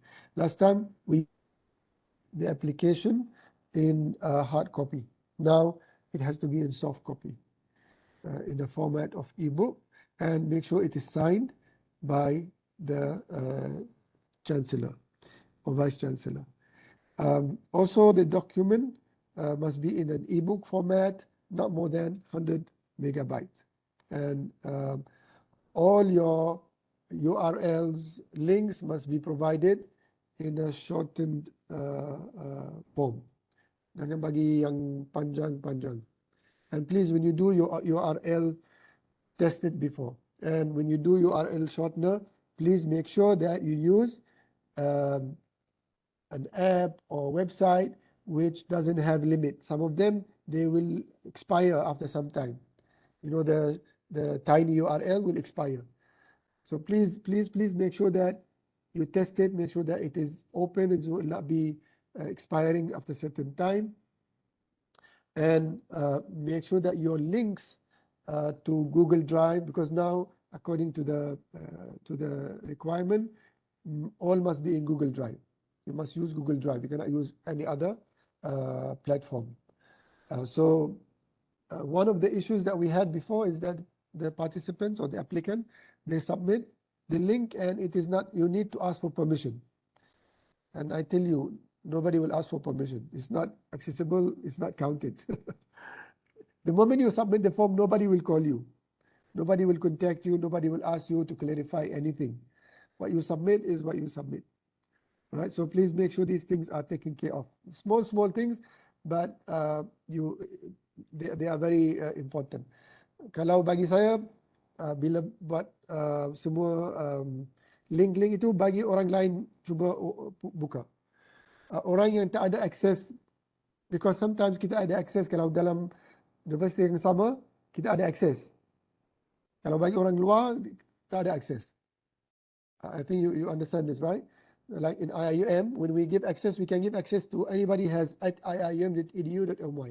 So they can have access, no problem. But if I try to open it with my other Gmail, I cannot access. So you need to do that. Give to somebody else to try, or you can try with your other Google account. If you cannot open, then you have to go and do the matter accordingly. So all videos must be uploaded on YouTube. You can upload it, of course, you know the YouTube, kita ada beberapa pilihan. So there is one, satu pilihan yang what they call it, I forgot. It's there is one which is not published. You can use that if you don't want people to find it or search for it. If they search, they cannot find it, just use that option. I really forgot what is the name of that option. So you can upload it and put it under that option and copy the link and provide the link to the form. All right. So as I mentioned, it has to be accessible. They don't accept any thumb drive, CD anymore. So everything will be online. So in the our last was 2019. The room will be full of documents and files, you know. But now I think this year we don't expect to see any paper. Probably the only paper, it might be our papers using during the judgment. But even this one also, I don't know, maybe they will give us also online forms to fill up. All right, so this I highlight this because some of them are new and they are very, very important. Very simple. Sometimes we call it like silly mistakes, but they are very important. As I said, kalau tak ada link tak boleh access, it's considered not submitted. As simple as that. All right, so these are the things that I would like to highlight and the rules and regulations, and I really hope that you will go through them and understand them very thoroughly. All right, I believe the previous speaker also talked about the criteria, evaluation criteria. We have all criteria have the same 4 categories: rational approach, students' engagement and impact, or effectiveness. The difference between the categories is the percentage or the weightage of each criteria. So if you can see here, the highest weightage is for approach, pendekatan. Because in alternative assessment, it is the pendekatan that matters. How did you approach in developing your alternative assessment? And that's why later on you will see that you have to provide plan, you have to provide flow chart, because when we think of doing alternative assessment, definitely we have to follow specific steps. You see student engagement is 20%, while for, I think, transformative, it is higher for student engagement because they focus on penglibatan pelajar. Here they focus on the approach and the impact.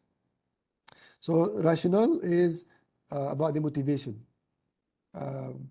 Why did you decide to come up with this alternative assessment? What is the problem that you are trying to solve with this alternative assessment? And then the approach,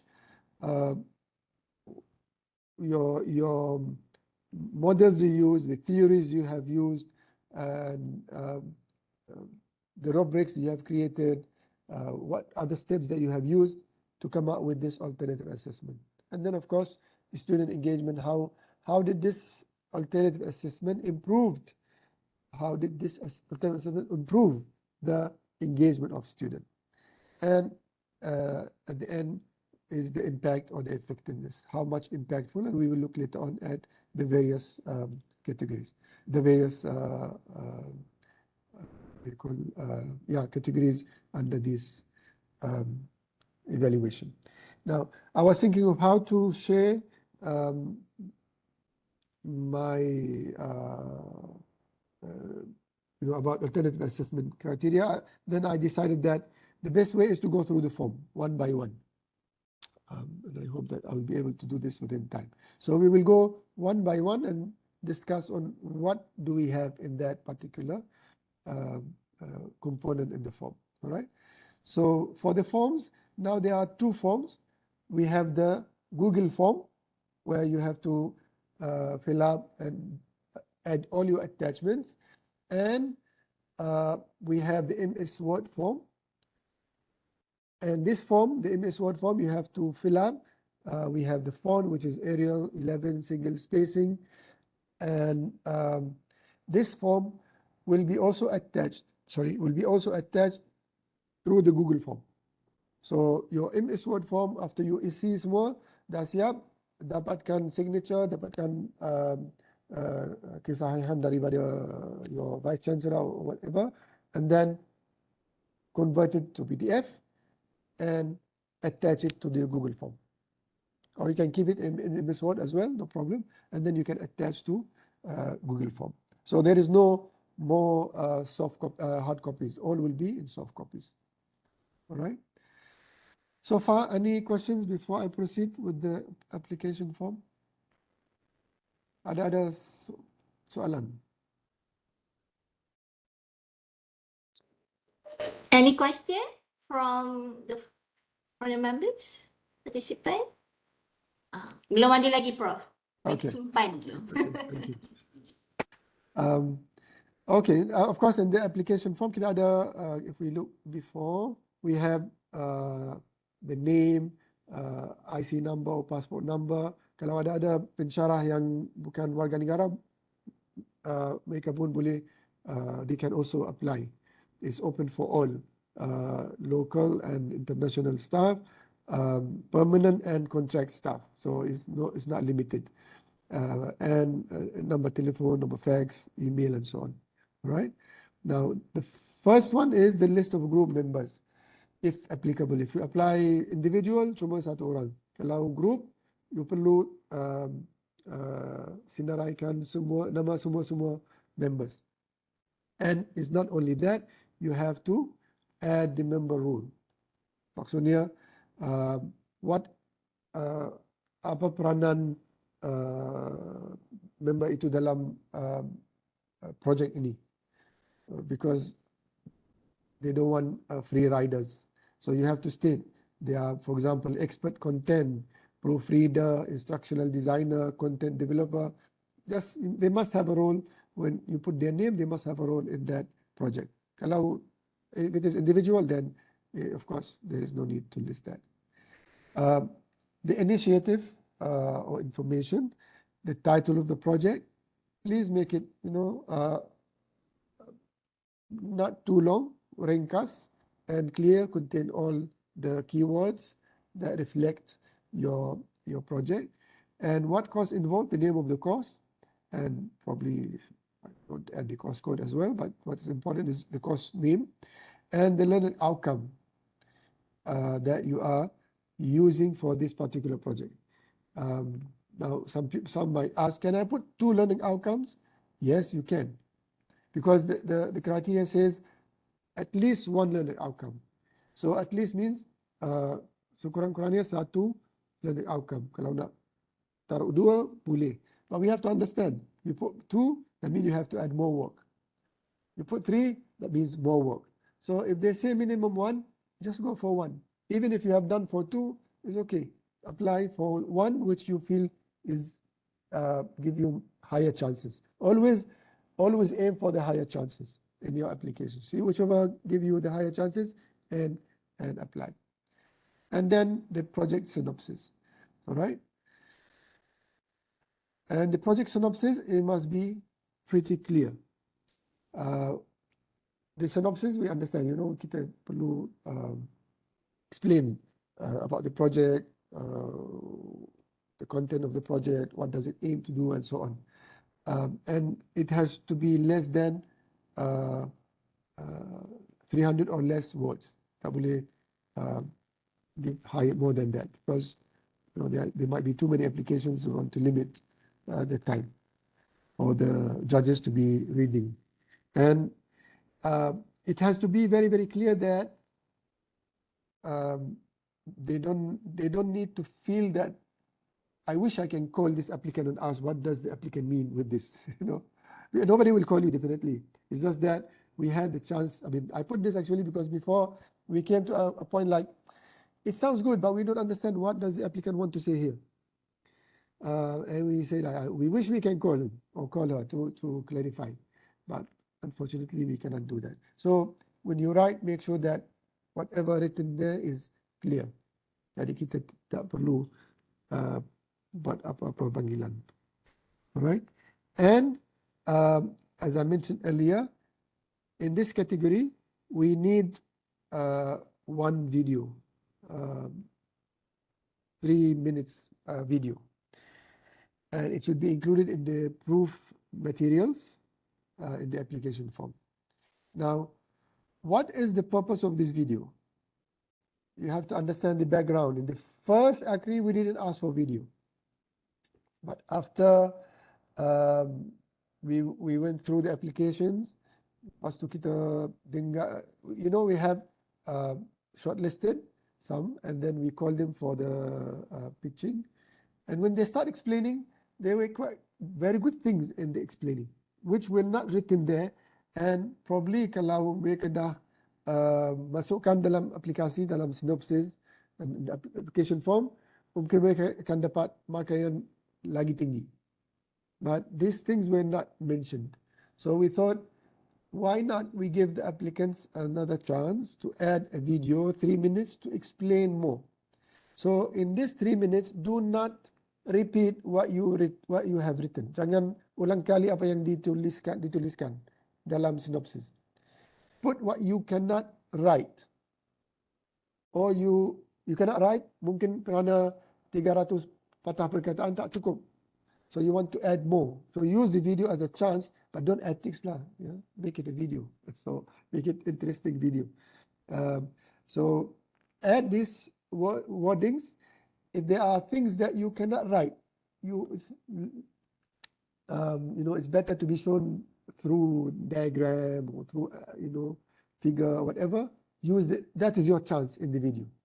So the video is a way for you to add more explanation, make things clearer for the judges to understand your project, and that will give you more chances. Because remember, there is a threshold that you have to pass. If you don't pass this, which is markah, kalau tak lulus this markah, your application will not go to the next stage, which is pitching. So you have to make sure that your content is good to at least go to the pitching stage. So that from there, probably you can also maybe give it a chance to explain more. All right. So it's not to convey the synopsis in the form of video. Don't repeat the synopsis. You can highlight what you have in the synopsis and add some more. Add more words and to state what cannot be explained in writing. I hope this is clear for this part. Now we move to, so this part is about the information. All right. Then D is rationale. Remember, we have 4. Rationale is the first one. So rationale is what are the main challenges or issues that triggered and motivated the alternative assessment project. All right. So here you have to state the main challenge or issue. And remember, it is maximum 100 words. So now I want to make it a little bit interactive, this session. And I want to ask you, what could be the challenges or what could be the issues or the reasons why you want to come up with alternative assessment? Can anybody share with me?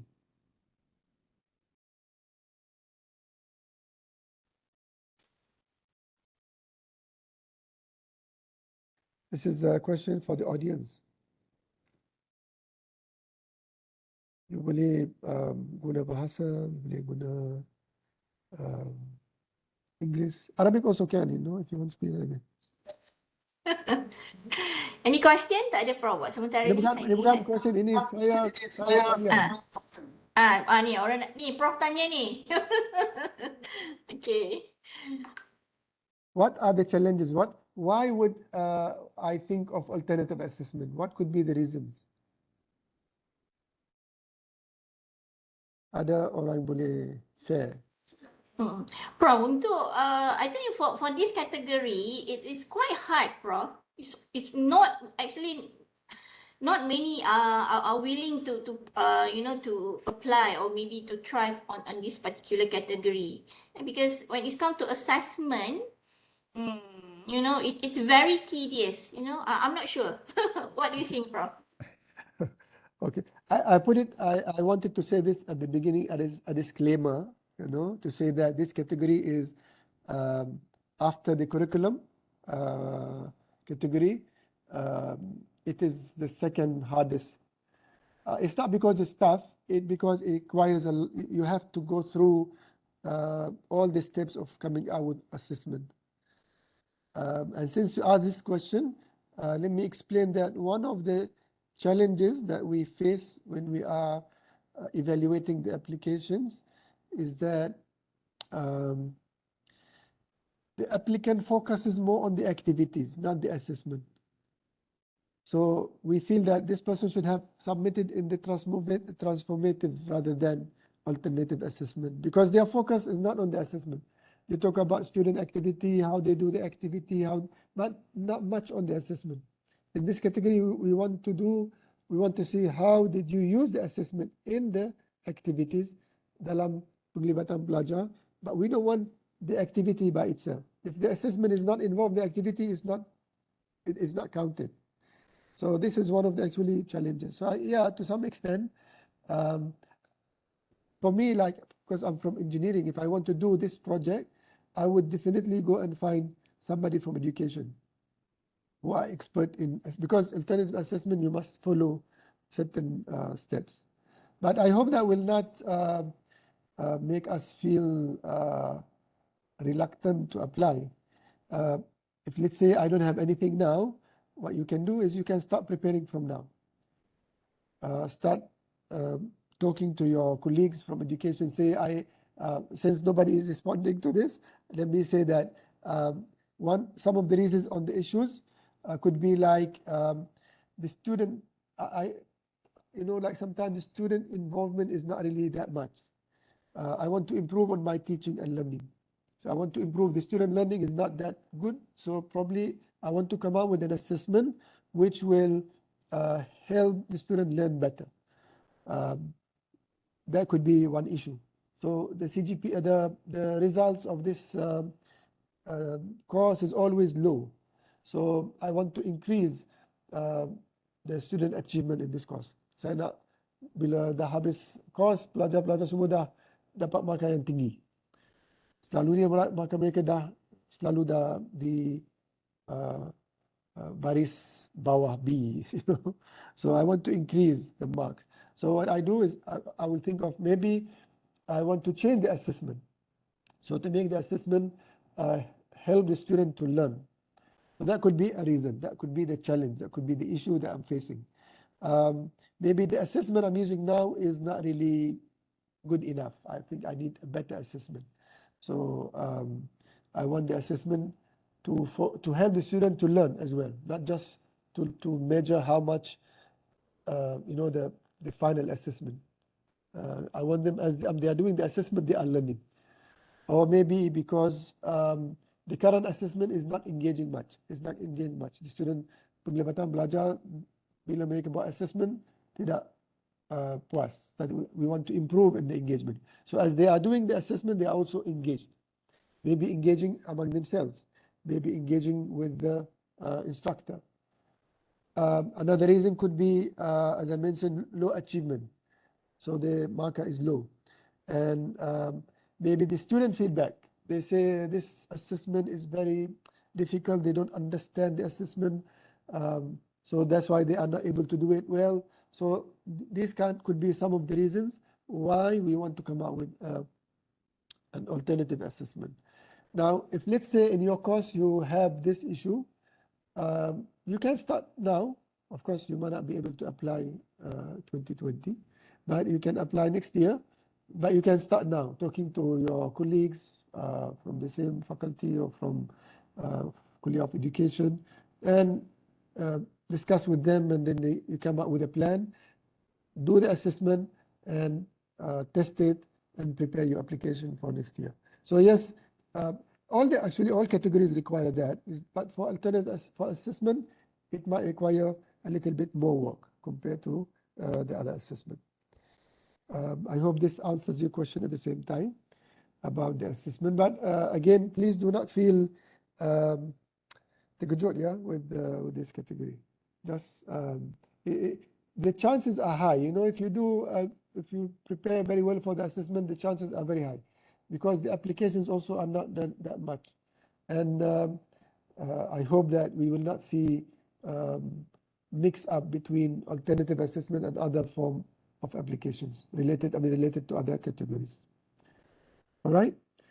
So this is on rationale. I hope if there's any question, please feel free to ask at any time. The second one is the approach, pendekatan. So in this criteria, we want to look at if the assessment is in line with the learning outcome. We know that we have, this one also shouldn't be more than 100 words. We know that we have 3 domains, right? We have cognitive domain, psychomotor domain, and affective domain. So if your learning outcome is related to cognitive domain, your assessment should be assessing the cognitive. If your learning outcome is assessing psychomotor, but your assessment is about cognitive, then they are not in line. They are beza. Learning outcome is psychomotor, but the assessment is cognitive. They are supposed to be doing something in the lab, so you should be testing their capability of doing, but you go and the assessment is asking about the knowledge. So they are lari, bukan selari, So they are not in line with each other. So this is very, very important. You have to make sure that the alternative assessment you are proposing is in line with the learning outcome. And for this purpose, you need to include the course assessment plan. So what is your plan for your course assessment? from the start to the end. You can say, okay, this is a problem. So you might have done some pre-test before, and then you concluded that this is the assessment I'm looking at, and then you come up with your rubrics, then you implement the assessment, then you can evaluate the assessment and do some, sometimes you can do statistical analysis, look at the assessment, whether the assessment is valid assessment or invalid assessment. You can go up to that level if you like, and then implement the assessment and show its outcome and that it is serving the purpose of the assessment.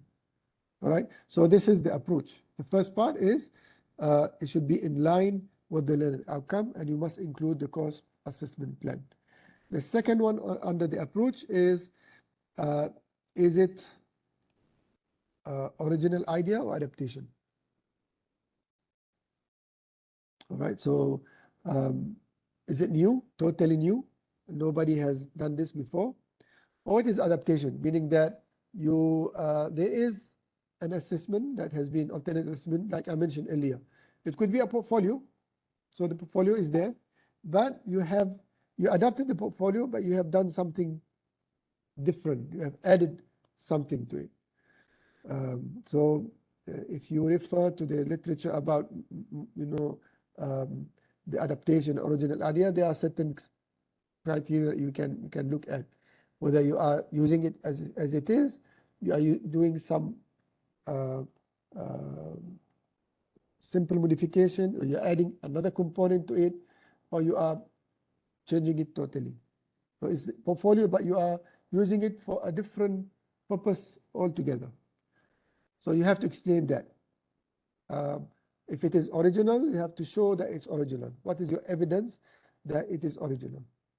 So you can go to the literature, you can say in the literature, these are the things being done, but this assessment has not been ever done before. If it is adapted, you have to mention what is the adapted alternative assessment and show to what extent is adapted. Is it adapted as is, or if you have done any modification, to what level you have done the modification. All right. And here you can also use flow diagram or chart to show. If let's say it is adapted, you can show through the flow chart, how did you change? What are the changes you have done on the current assessment? All right, please feel free to stop me at any time if you have any question at any point. All right, so again, is it novel? Again, it is not wrong if it is adapted. Don't feel like I don't have a novel idea. It's okay. If you have adopted any currently available one, there's nothing wrong with that. Just show us it's good if you can do some modification on it, creatively adding some modification to it. So if it is original, to what level? If it is adapted, is it exactly the same or different? You can use flowchart to explain.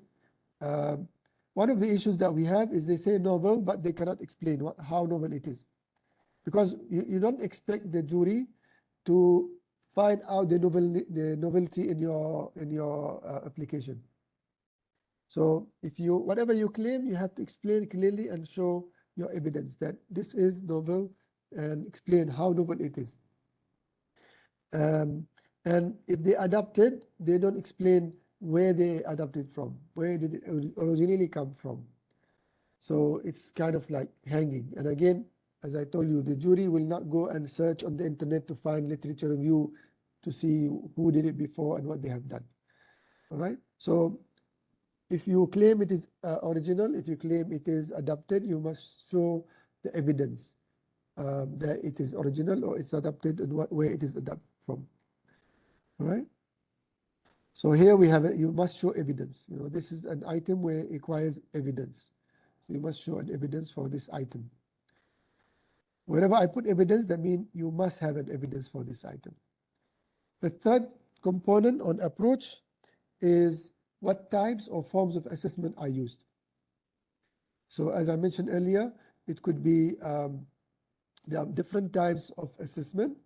And this assessment that I use being open book, take-home exam, collaborative testing, student portfolio, role play, project-based assessment, PBL, no matter what is the assessment you use, you must state it, and it has to be suitable to measure the learner outcome. Okay, it's like if you do psychomotor, you don't do open book exam. The assessment has to be suitable for the learning outcome that you are looking at. The fourth one is to describe the planning, development, and implementation with appropriate evidence if that you have applied. Okay, so and you must include the rubric here. And it must not be more than 300 words. Please always observe the maximum wording required. And you can also use, you should use diagram and chart if it is applicable. So the planning, you have to explain your planning. How did you plan? How did you develop? How do you implement? So this could be, a flow chart will be good to explain this particular item. All right? So this is related to E3 and E4, the one we mentioned earlier, the approach. So you have to explain the assessment process, the methods, the tools, the criteria you used, and also the rubrics developed and used. And you can also, if you can do evaluation of the alternative assessment used, because we can do the test of the suitability and validity of the assessment itself. That will be a very good added advantage if you do that. And remember, it's not about teaching and learning engagement. It's not about that. It's about the assessment. So your focus should be on the assessment. Some of the issues that we have here is no clear plan, no rubric is attached. All right? And also we need evidence for this criteria. That is for approach. The third one is students' engagement. For student engagement, here is about to what extent did this alternative assessment project meaningfully increase students' engagement and learning experience in terms of cognitive and or psychomotor and or affective domains. And since I put and or here, let me highlight this now. I forgot to highlight it earlier. If your learning outcome involves more than one domain, it's okay. It's just that will make your assessment quite bulky. You know, you have to cover both, all of them, cognitive, psychomotor, and affective. So work smart, don't work hard. Find a learning outcome which covers one domain. So your assessment will also focus on one domain. If you put two, then the assessment has to cover two. Then your rubrics will be more. And you know, it will add a lot of work on your shoulder. Now, if you are doing this already, it's fine. But again, if that makes your application easier and the chances higher, then go for one. If two might make it more complex and it may make it, you know, your chances less, then go for one. Focus on cognitive or focus on psychomotor. All right, I hope this point is clear. And also you need to give the proof of the student engagement in the meaningful learning experience. So you say students engaged with this assessment, student engagement has increased. You must show an evidence. So this criteria includes evidence. Evidence could be like a lookbook, video, discussion scripts, any form of evidence you can use to prove that the students have engaged better with this assessment compared to the previous assessment. Remember the assessment now, the evidences must all be included in the ebook form. No more, last time we used to send separate CD or thumb drive, whatever. Now everything must be provided through the links in the ebook form. So here we can use like logbook as evidence, discussion scripts, videos, pictures, products, if they come out with the products, documents, feedback from stakeholders, could be students, could be because sometimes the assessment could engage, like the change that you have done in the assessment is that you engage community. Last time the course is you and the students. Now what you've done, you added the community. So if you are teaching economics, you ask the student to do a project, and this project is on the community, and they have to go and meet the community, they have to go present to the community, they have to go and do pitching to the community, and the community involved might be also, the rubric might involve the community. So the community will do assessment of the students. So that could also add to the, can be used as an evidence of student engagement, because now the students are engaged through going to the community and presenting to the community, sharing their project with the community. So if you have this, you can use this as an evidence for the engagement. And you can also actually ask, do interviews with the community who are engaged and ask them to comment on the student performance. And probably you can have part of the assessment could be discussion between the students and the community, and you can record all this as part of the evidence. It's up to your creativity and how much you can go, depending, of course, on the alternative assessment you want to use. So this is also another category which requires an evidence. The last one is on the impact. So because we don't want,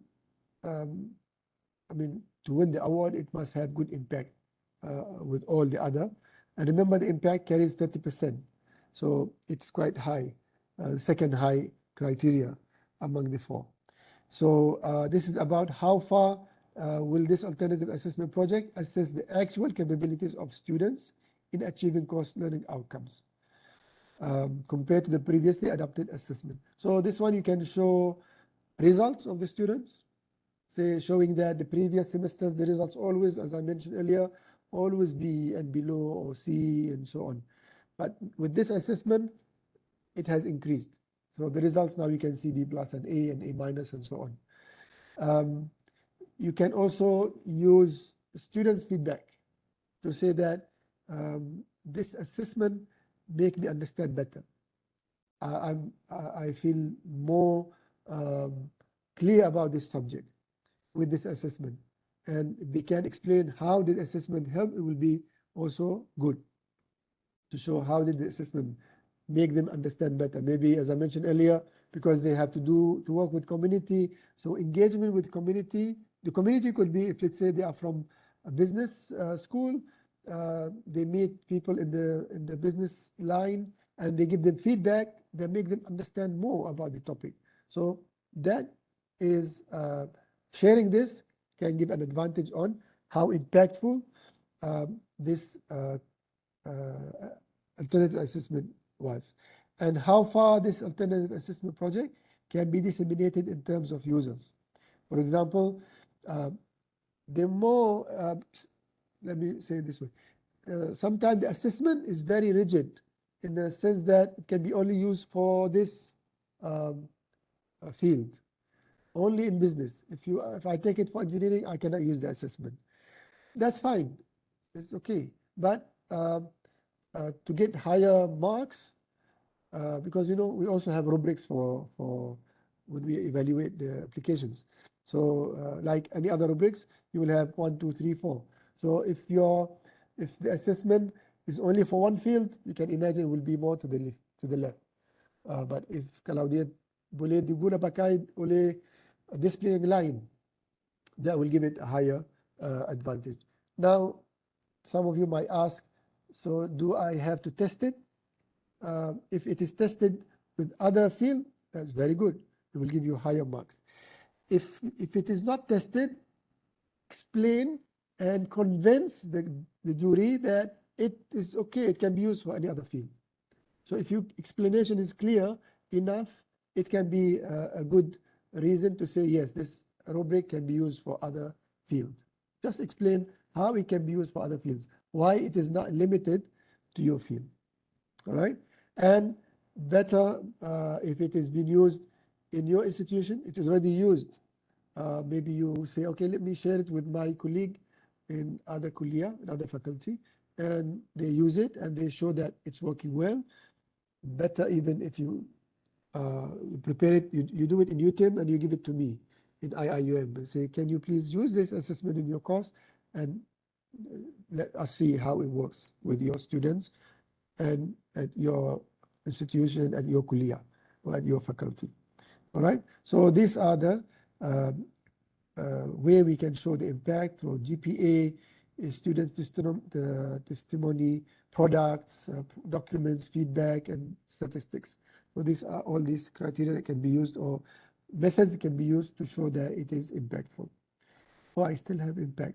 How far can it be beneficial in terms of cost saving, time saving, reuse, sustainability, and stakeholder? These are maybe one of the project that we had evaluated before, although it was not alternative assessment. By the way, we didn't have alternative assessment in the first Akri. It was added later on. One of the projects, the instructor, he came out with a kit. You know, they study fish. So they have to go to the water body and see the fish and touch the fish and evaluate. So that's time consuming, cost consuming. They have to travel, book buses and so on. So what did he do? He came out with a kit where they can do this in the class. So that's how you can claim how beneficial it is. It has saved cost because the student can still do almost the same without involving all these costs. The only thing that costs is the kit itself, which is much cheaper compared to other costs. And if it involves stakeholder and so on. So these are also other parts of the impact of the alternative assessment. So if you are in academia and you look at all these criteria that I mentioned earlier, you can imagine the rubric yourself.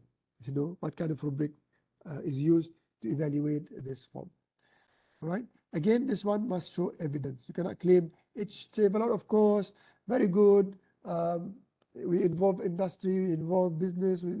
You can claim anything you want, but you must show evidence.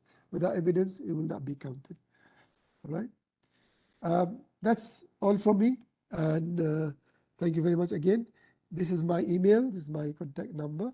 My mobile number is also with Dr. Mulyati if you feel that you want to contact me personally. If you want any help with the application, I'm willing to assist you with that. So if there's any questions, please feel free to ask. I hope I managed to finish on time. Thank you very much. Thank you so much, Prof. Dr. Ma'an. Any question from the floor? Or maybe from the screen? From the floor. Virtual floor. Any question? Let me just have a look at the chat. No question at the moment, Prof. So I believe that everyone is clear with the explanation and they gain so much from the sharing. Okay, Prof. So thank you so much, Prof. On behalf of Center for Academic Excellence and Scholarship, UTeM. We are very grateful to have you here to share your experience and also your thought of how we in UTeM, academics in UTeM, we can actually apply for this category. I believe that, yeah, Prof, this category, I would say it's a bit hectic and it's a bit tedious, but somehow at the end of the day, we will gain so much from this category. All right, so no question, everyone. Okay, so before we end, Prof, can everyone switch on your camera so we can take a picture with Prof Ma'an?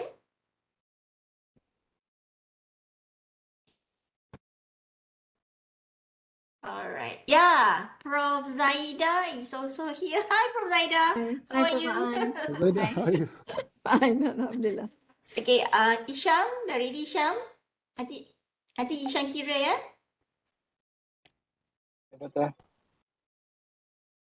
Okay, ready.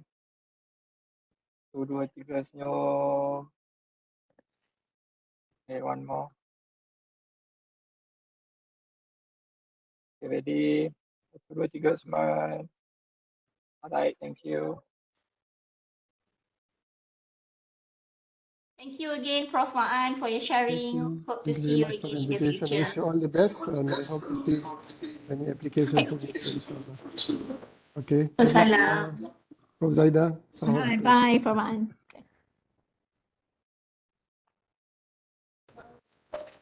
Okay, rakan-rakan akademik, so kita akan berehat sebentar, Prof. Izinkan kami untuk rehat sebentar Boleh, dalam boleh. masa 5 minit. So kita akan sambung dengan sesi seterusnya, itu slot terakhir kita bersama dengan Prof. TS Dr. Zaidatun Tasir from daripada Universiti Teknologi Malaysia. So kita rehat sebentar 5 minit. Kita datang semula pada pukul 12.05. Okay, terima kasih. Jumpa kejap lagi ya.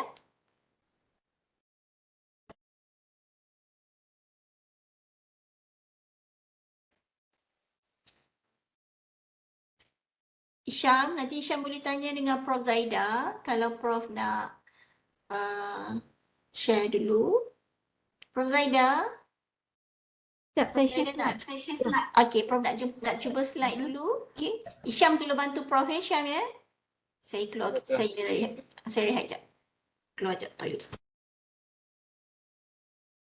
Nampak kot slide saya, Cik Isyam? Okey, Doktor. Prof, ya. Dia nampak yang slideshow Ah, Okay. Okay. Saya stop sharing sekejap. alright. Alright.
Okay, Assalamualaikum warahmatullahi wabarakatuh.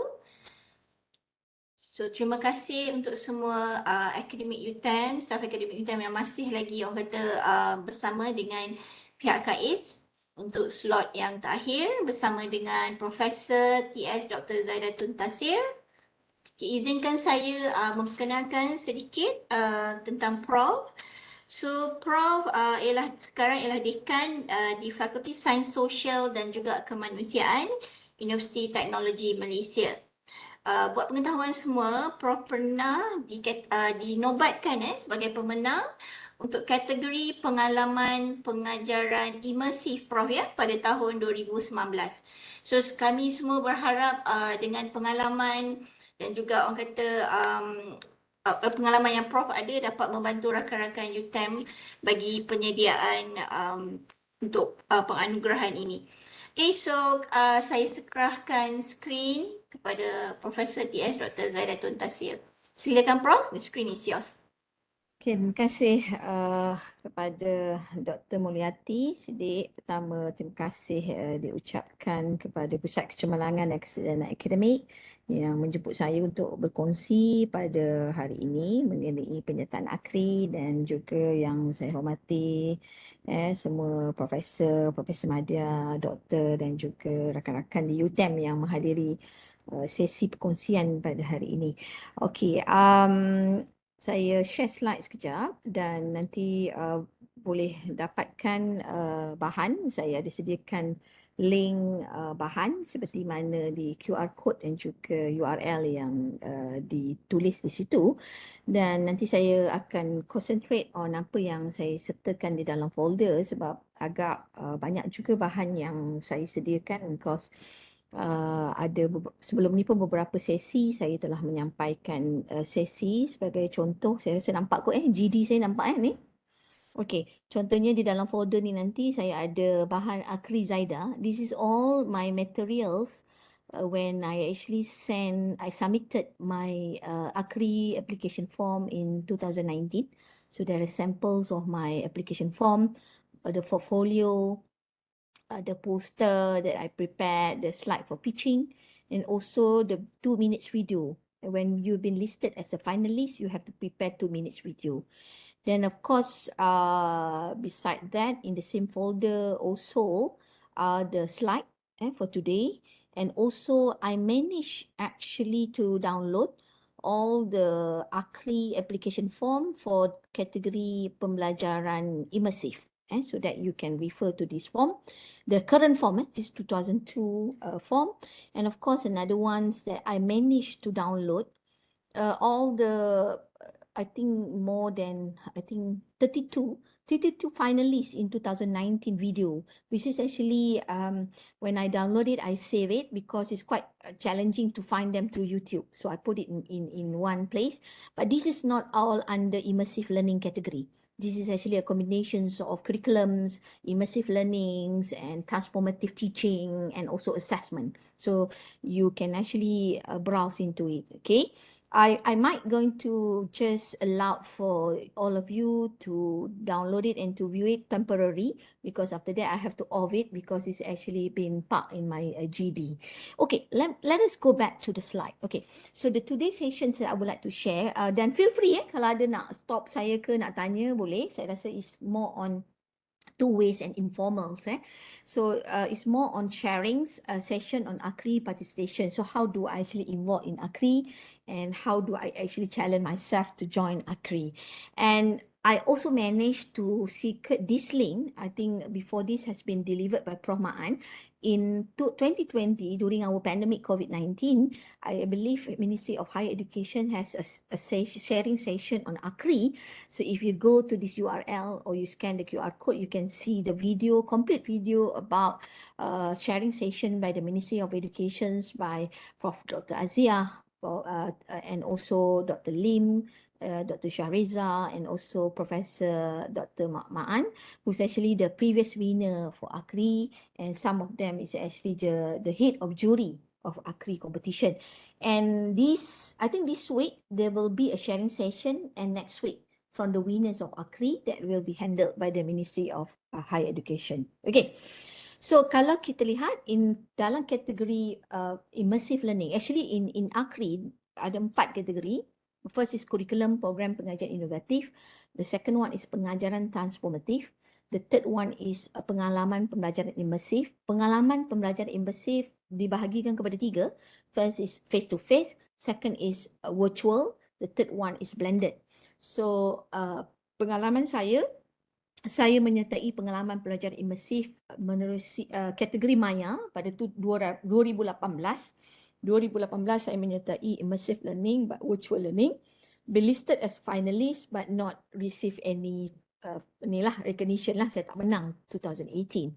2019 I involved again, I participated again but under pengalaman pembelajaran imersif teradun, different project, dan been listed as a finalist in 2019 and been awarded as the first place of pengalaman pembelajaran imersif blended or teradun in 2019. And the fourth category is alternative assessment. So I'm going to share on pengalaman pembelajaran imersif on blended, dan each of the subcategory under immersive learning experience is totally a stand-alone category, even though it's actually using a same form, same application form, but it's a stand-alone category, meaning that untuk kategori bersemuka ada 3 pemenang, untuk kategori maya ada 3 pemenang, untuk kategori blended pun ada 3 pemenang. Jadi ada 9 pemenang untuk kategori yang nombor 3.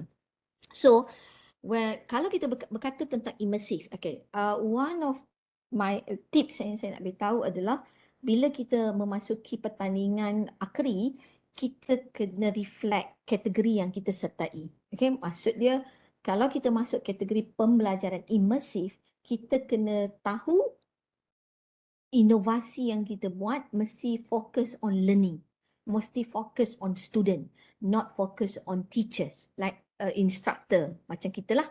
Kalau kita punya inovasi lebih kepada teaching, then better masuk kategori pengajaran transformatif. Jadi kategori penting sebab observation saya ketika finalis dan pitching session, saya pun juga pergi pitching session kategori yang lain, ada yang saya lihat dia sebenarnya adalah memfokuskan kepada pengajaran transformatif, tetapi dia masuk dalam kategori pengalaman pembelajaran imersif. Jadi disebabkan itu mungkin tak kena kategori, jadi dia tak dipilihlah sebagai pemenang. Jadi make sure kalau masuk pengalaman pembelajaran imersif is totally about immersive learning. The student immerse in learning, not us immerse in teaching. Same goes to pentaksiran, is totally about pentaksiran. It's not about teaching. Okay, jadi kita kena clear. So immersive learning is about, kalau kita tengok kategori di dalam borang, ni yang terkini saya tengok, adalah pembelajaran bermakna yang mana pelajar akan aktif, menghayati kandungan dalam konteks simulasi ataupun keadaan sebenar, dan dia boleh melibatkan seperti blended learning, model-model seperti blended learning, flipped classroom, hybrid classroom, high flex classroom, high flex tahu high flex, hybrid dengan high flex totally a different terms.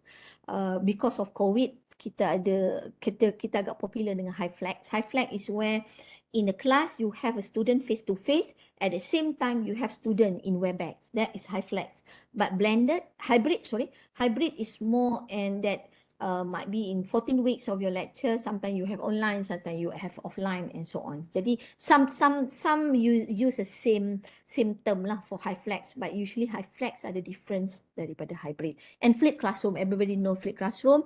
Prior to the class learning, that you give materials, and then after that in class you discuss and so on. Usually blended memang. Flipped classroom is one of the blended learning models. Jadi dia memberi impak mendalam ke atas pengalaman, perkembangan dan pencapaian pembelajaran pelajar. So sedikit pembahagian kalau kita tengok, kalau untuk immersive learning, dia ada 3 tadi seperti mana yang saya nyatakan. Kalau untuk maya, dia mesti melebihi 80%, okay, SLT, student learning time, then kita boleh kata kita menggunakan immersive maya. Kalau teradun atau blended, within 30 to 79% dibuat secara digital, bersemuka. Jadi kalau kita lihat ketika COVID-19, most of us actually boleh minta lah kategori maya. But then when pandemics COVID-19 has become endemics, and then class has been, some of the students are already here in the campus, then kita dah mula boleh go on the blended. Bersemuka is more than 70% berlaku, SLT berlaku dalam bentuk bersemuka. So contoh, sebagai contoh, kalau saya ambil blended, let's say saya claim bahawa 40% bersemuka, 60% digital tanpa bersemuka, jadi dia boleh dikategorikan sebagai blended. Dan contoh lagi, kalau saya ambil maya, maybe 50% bersemuka, 85% digital tanpa bersemuka, then it can fall under maya, and the other way around can fall under bersemuka. So because percentage ini is really, we have to be clear on this percentage. Sebab masa pitching, dia akan tanya percentage dia. If you say that you are immersive blended learning, so dia akan tanya percentage on face-to-face berapa and digital berapa. So usually bila kita pitching, it's better that kita dah nyatakan percentage tu instead of dia kena tanya dan sebagainya. Jadi this is what you do, and it's based on SLT. Jadi kalau kita tengok untuk blended, okay, dia mestilah persekitaran yang menggabungkan digital, pembelajaran dalam talian dan bersemuka. Agak bukan saya kata agak mudah, agak menjadi sesuatu yang ramai membuat ni. Ketika COVID-19 kan kita buat benda ni. Tapi kena diingat juga, nanti saya share some tips. The last Akri is 2019. We are now in 2022. So it's going to be based on 2020 and 2021. So kalau COVID ni agak lama juga hampir 2 tahun. 2 tahun kita mengalami COVID dan hampir juga masuk 3 tahun tidak ada Akri. So if you invented something since 2019, then you continue to use in 2020 and 2021, I believe is enough for you to claim your innovation can give impact. Saya suka untuk berkongsi bahawa dalam Akri bukannya competition itu, bukannya inovasi itu kita baru laksanakan 1 semester. Kalau kita laksanakan 1 semester baru nak masuk, ada orang lain yang telah melaksanakan 10 semester, 7 semester. Jadi kita mungkin akan terkeluarlah dari yang selarai finalis. Sebagai contoh, saya punya innovation saya buat since 1995.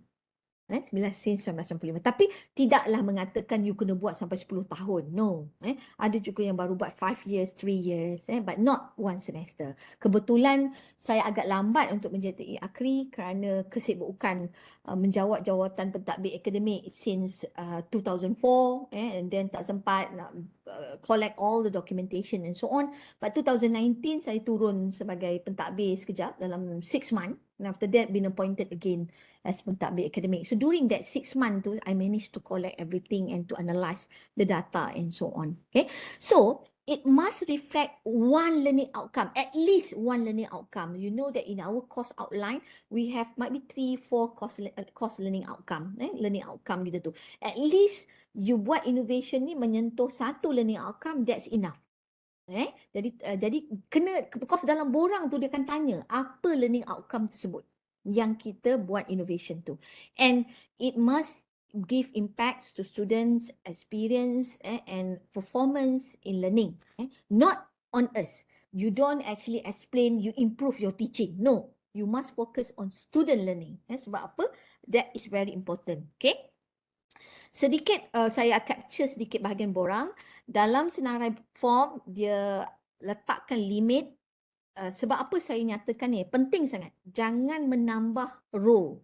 Members maksimum 5. Ketua 1, members 5. Ada rakan saya dia tambah 6 terus disqualified secara teknikal.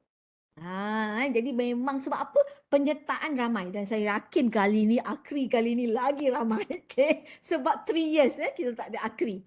So 2019 I remember 300 something yang involved, dan dia nak kena pilih finalis. So don't ever adjust. You ada 6 member, you pun letak lah tambah row. Technically terus disqualified walaupun innovation tu 20 tahun, 30 tahun.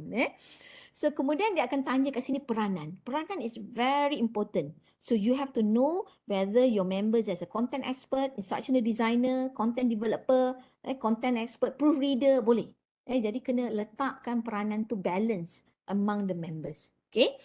And as I did mention, dia hanya nak satu hasil pembelajaran. Kalau letak dua pun okey, tapi kita nak letak satu at least. Kemudian berapakah student learning time yang kita gunakan tu. Jadi kena faham tadi kan 70-30 lebih kurang dalam 30 to 70 kalau kita tengok tadi, kalau kita tengok tu tadi 30 to 79. 30 to 79 ni pada course learning outcome bukan pada keseluruhan kursus. Faham Maksudnya kalau you punya student learning course learning outcome ini menggunakan 30 jam student learning time, so 30 hingga 79% daripada 30 jam tersebut. Bukannya keseluruhan you punya 120 punya student learning time kalau 3 kredit. Jadi kena faham tu sebab dia nyatakan dekat sini kalau kita tengok adalah dari learning, dari student learning time tersebut daripada course learning outcome. Okay, so it's open to all and boleh dimohon secara individu atau berkumpulan. Saya mohon secara kumpulan kerana honestly banyak benda yang nak kena buat. Kena prepare documents and so on, kena reflect balik kalau sempat ada, because sometimes we have to remember in innovation teaching and learning kita tak plan pun nak apply mana-mana anugerah kita mengajar je, tapi when come to want to apply for Akri kita kena collect data. Jadi this is where you have to start pergi cari balik pelajar yang dulu, tanya, buat video kalau tu. Jadi this is where you need group work. Nanti saya beritahu, saya boleh saja masuk secara personal, tapi sebab I would like to have in teamwork. Kemudian one of the criteria dalam Imersif Learning Blended, dia tanya tentang scalability dan transferable. Jadi saya kena buat secara berkumpulan sebab saya transfer juga kepada rakan-rakan dalam kumpulan. Satu penyertaan bagi satu kumpulan, bagi satu kategori. Jadi kali ni agak baik sedikit, tapi nanti kita, kalau tak silap saya pun bertanya pasal urus setia. Dulu satu institusi boleh masuk satu kategori. Sekarang tak. Boleh masuk lebih. Tapi penyertaan individu satu untuk satu kategori. Dan diperakukan oleh rektor ataupun net chancellor atau timbalan net chancellor ataupun setara. Jadi I believe will be coordinated by your centralized unit lah. Your respective centralized unit under UTeM. Okay, ni dia punya pemakahan. 10% for rational, 30% for your approach, 30% for student learning, 30% for students punya keberkesanan projek. So you can see that 10% rational, jadi apa cabaran dia, kena tulis dan sebagainya. 30% pendekatan, how do you, your approach, how do you align it with your course learning outcome, the originality of the ideas, the theory, learning theory. Okay, one thing that you have to remember, might be saya ni because my background is actually education. Might be, yes, I actually teach my students and I innovate my teaching and learning methods based on learning theory. But no doubt those from the technical, like for example, some of you from UTeM, you actually innovate something in your teaching and learning, but you did not know which theory that you reflect. Okay, what you can do is that you can just meet your ataupun have a discussion with those who have a background in education. Kalau rasa ada nak bertanya dengan saya pun boleh. I can just suggest you what kinds of learning theory that you might indirectly reflect the learning theory. Sebab remember, learning theory is about how people learn. Jadi when we actually produce innovation, we will actually try to make student learn more easier and so on. Jadi mestilah kita semua innovation mesti akan reflect mana-mana learning theory. And jangan terlalu banyak sangatlah. So keterlibatan ni melibatkan pelajar dari segi aspek. Keterlibatan ni pelibatan pelajar yang holistik dari aspek kognitif, tingkah laku dan efektif. So kita kena ada ketiga-tiga bukti ini bahawa student involved in terms of cognitive, psychomotor and effective. And we have proof, like mentioned by Prof. Maan, dia nak proof dari segi data, dari segi testimonials and so on. And of course keberkesanan, kesan pada pencapaian ini pun melibatkan data dan juga keupayaan projek untuk disebarkan kepada pengguna. Sebab itu yang saya buat sebagai teamwork. Okay. So, no doubt kali ni hadiah dia sama. Saya tengok dekat website, and this is another motivating factors mengapa I believe beside you would like to share your product and recognition, I believe reward yang disediakan agak lumayan. 10,000 for the first place, 5,000 second place, and third place is 3,000. And 10,000, last time masa saya dapat 10,000, dia bank in saja ke nombor account saya. Tak melalui cukai lah. 10,000 is totally, you will get it exactly bank in your account. I'm not sure this year lah, but the 2019 is like that. Okay, I share a little bit on Akri 2019. Ada 240 participants, 32 finalists. The important part of Akri is that you have to make sure your application form really reflect what you did in your class. Maksud dia, penulisan setiap words dalam application form tu kena tepat. Dan that's why you need a group work, because sometimes you write something, you ask other people to read it, sama ada mereka faham atau tidak. And limited word untuk application form ni. Nanti saya tunjukkan application form saya macam mana, because rational tu dia kata dia nak 100 words je. So macam mana you nak buat 100 words rational dan you nak masukkan everything. Dan application form is very important, and your portfolio, saya prepare portfolio. Portfolio is not a requirement, dia nak proof saja, tapi saya masukkan proof tu dalam portfolio supaya dia nampak kemas dan it show that you are really serious in your innovation. And then because they will look into your application form and your documentation, then you will be selected as finalist. During pitching session, the final session, you have to pitch your project. That one, they give you about 15 minutes to pitch your project, 10 minutes for presentation, 5 minutes for Q&A. Dan masa tu you kena betul-betul pitch and represent your product exactly what you've been stated, apa yang you stated dalam application form. That is very important. Okay? Ini finalis dia kalau saya berkongsi.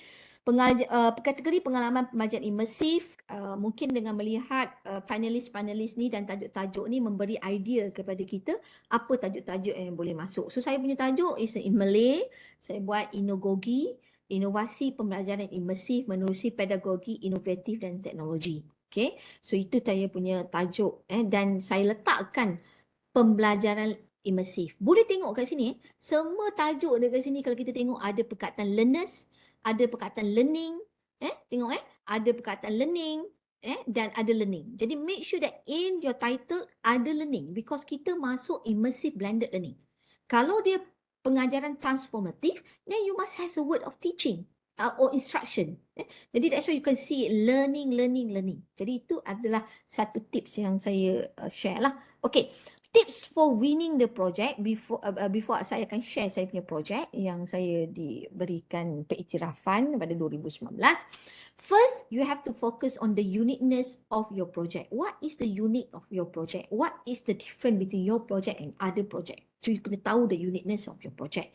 Focus more, as I did mention, on immersive learning and towards student benefit, not others. Don't mention teachers yang akan improve teaching and learning method. No, it's about immersive learning. Student will learn better. Student will immerse in the learning. Student will, I think, change the attitude and so on. That is the key point.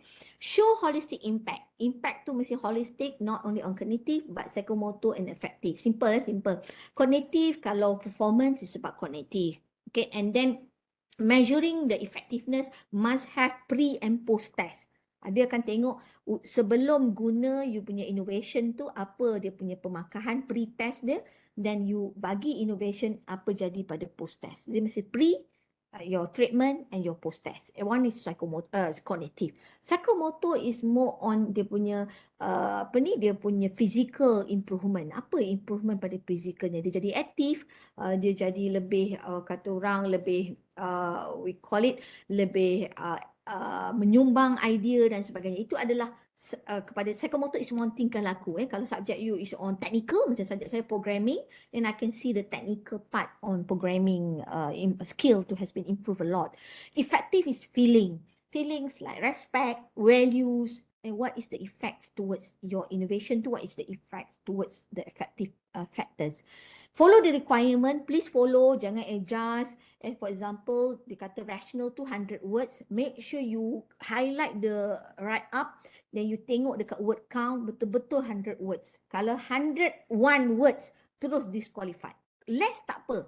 Kalau 99, 89 words, tak apa. Tapi kalau dia nak 100 words but you put it 102, 101, terus disqualified. Jadi benda tu kena tengok. And another thing is that application form must be upload through dia punya Google form kan. Jadi jangan lupa. Ada one of my friends, dia lupa hantar application form dia menerusi Google form yang disediakan.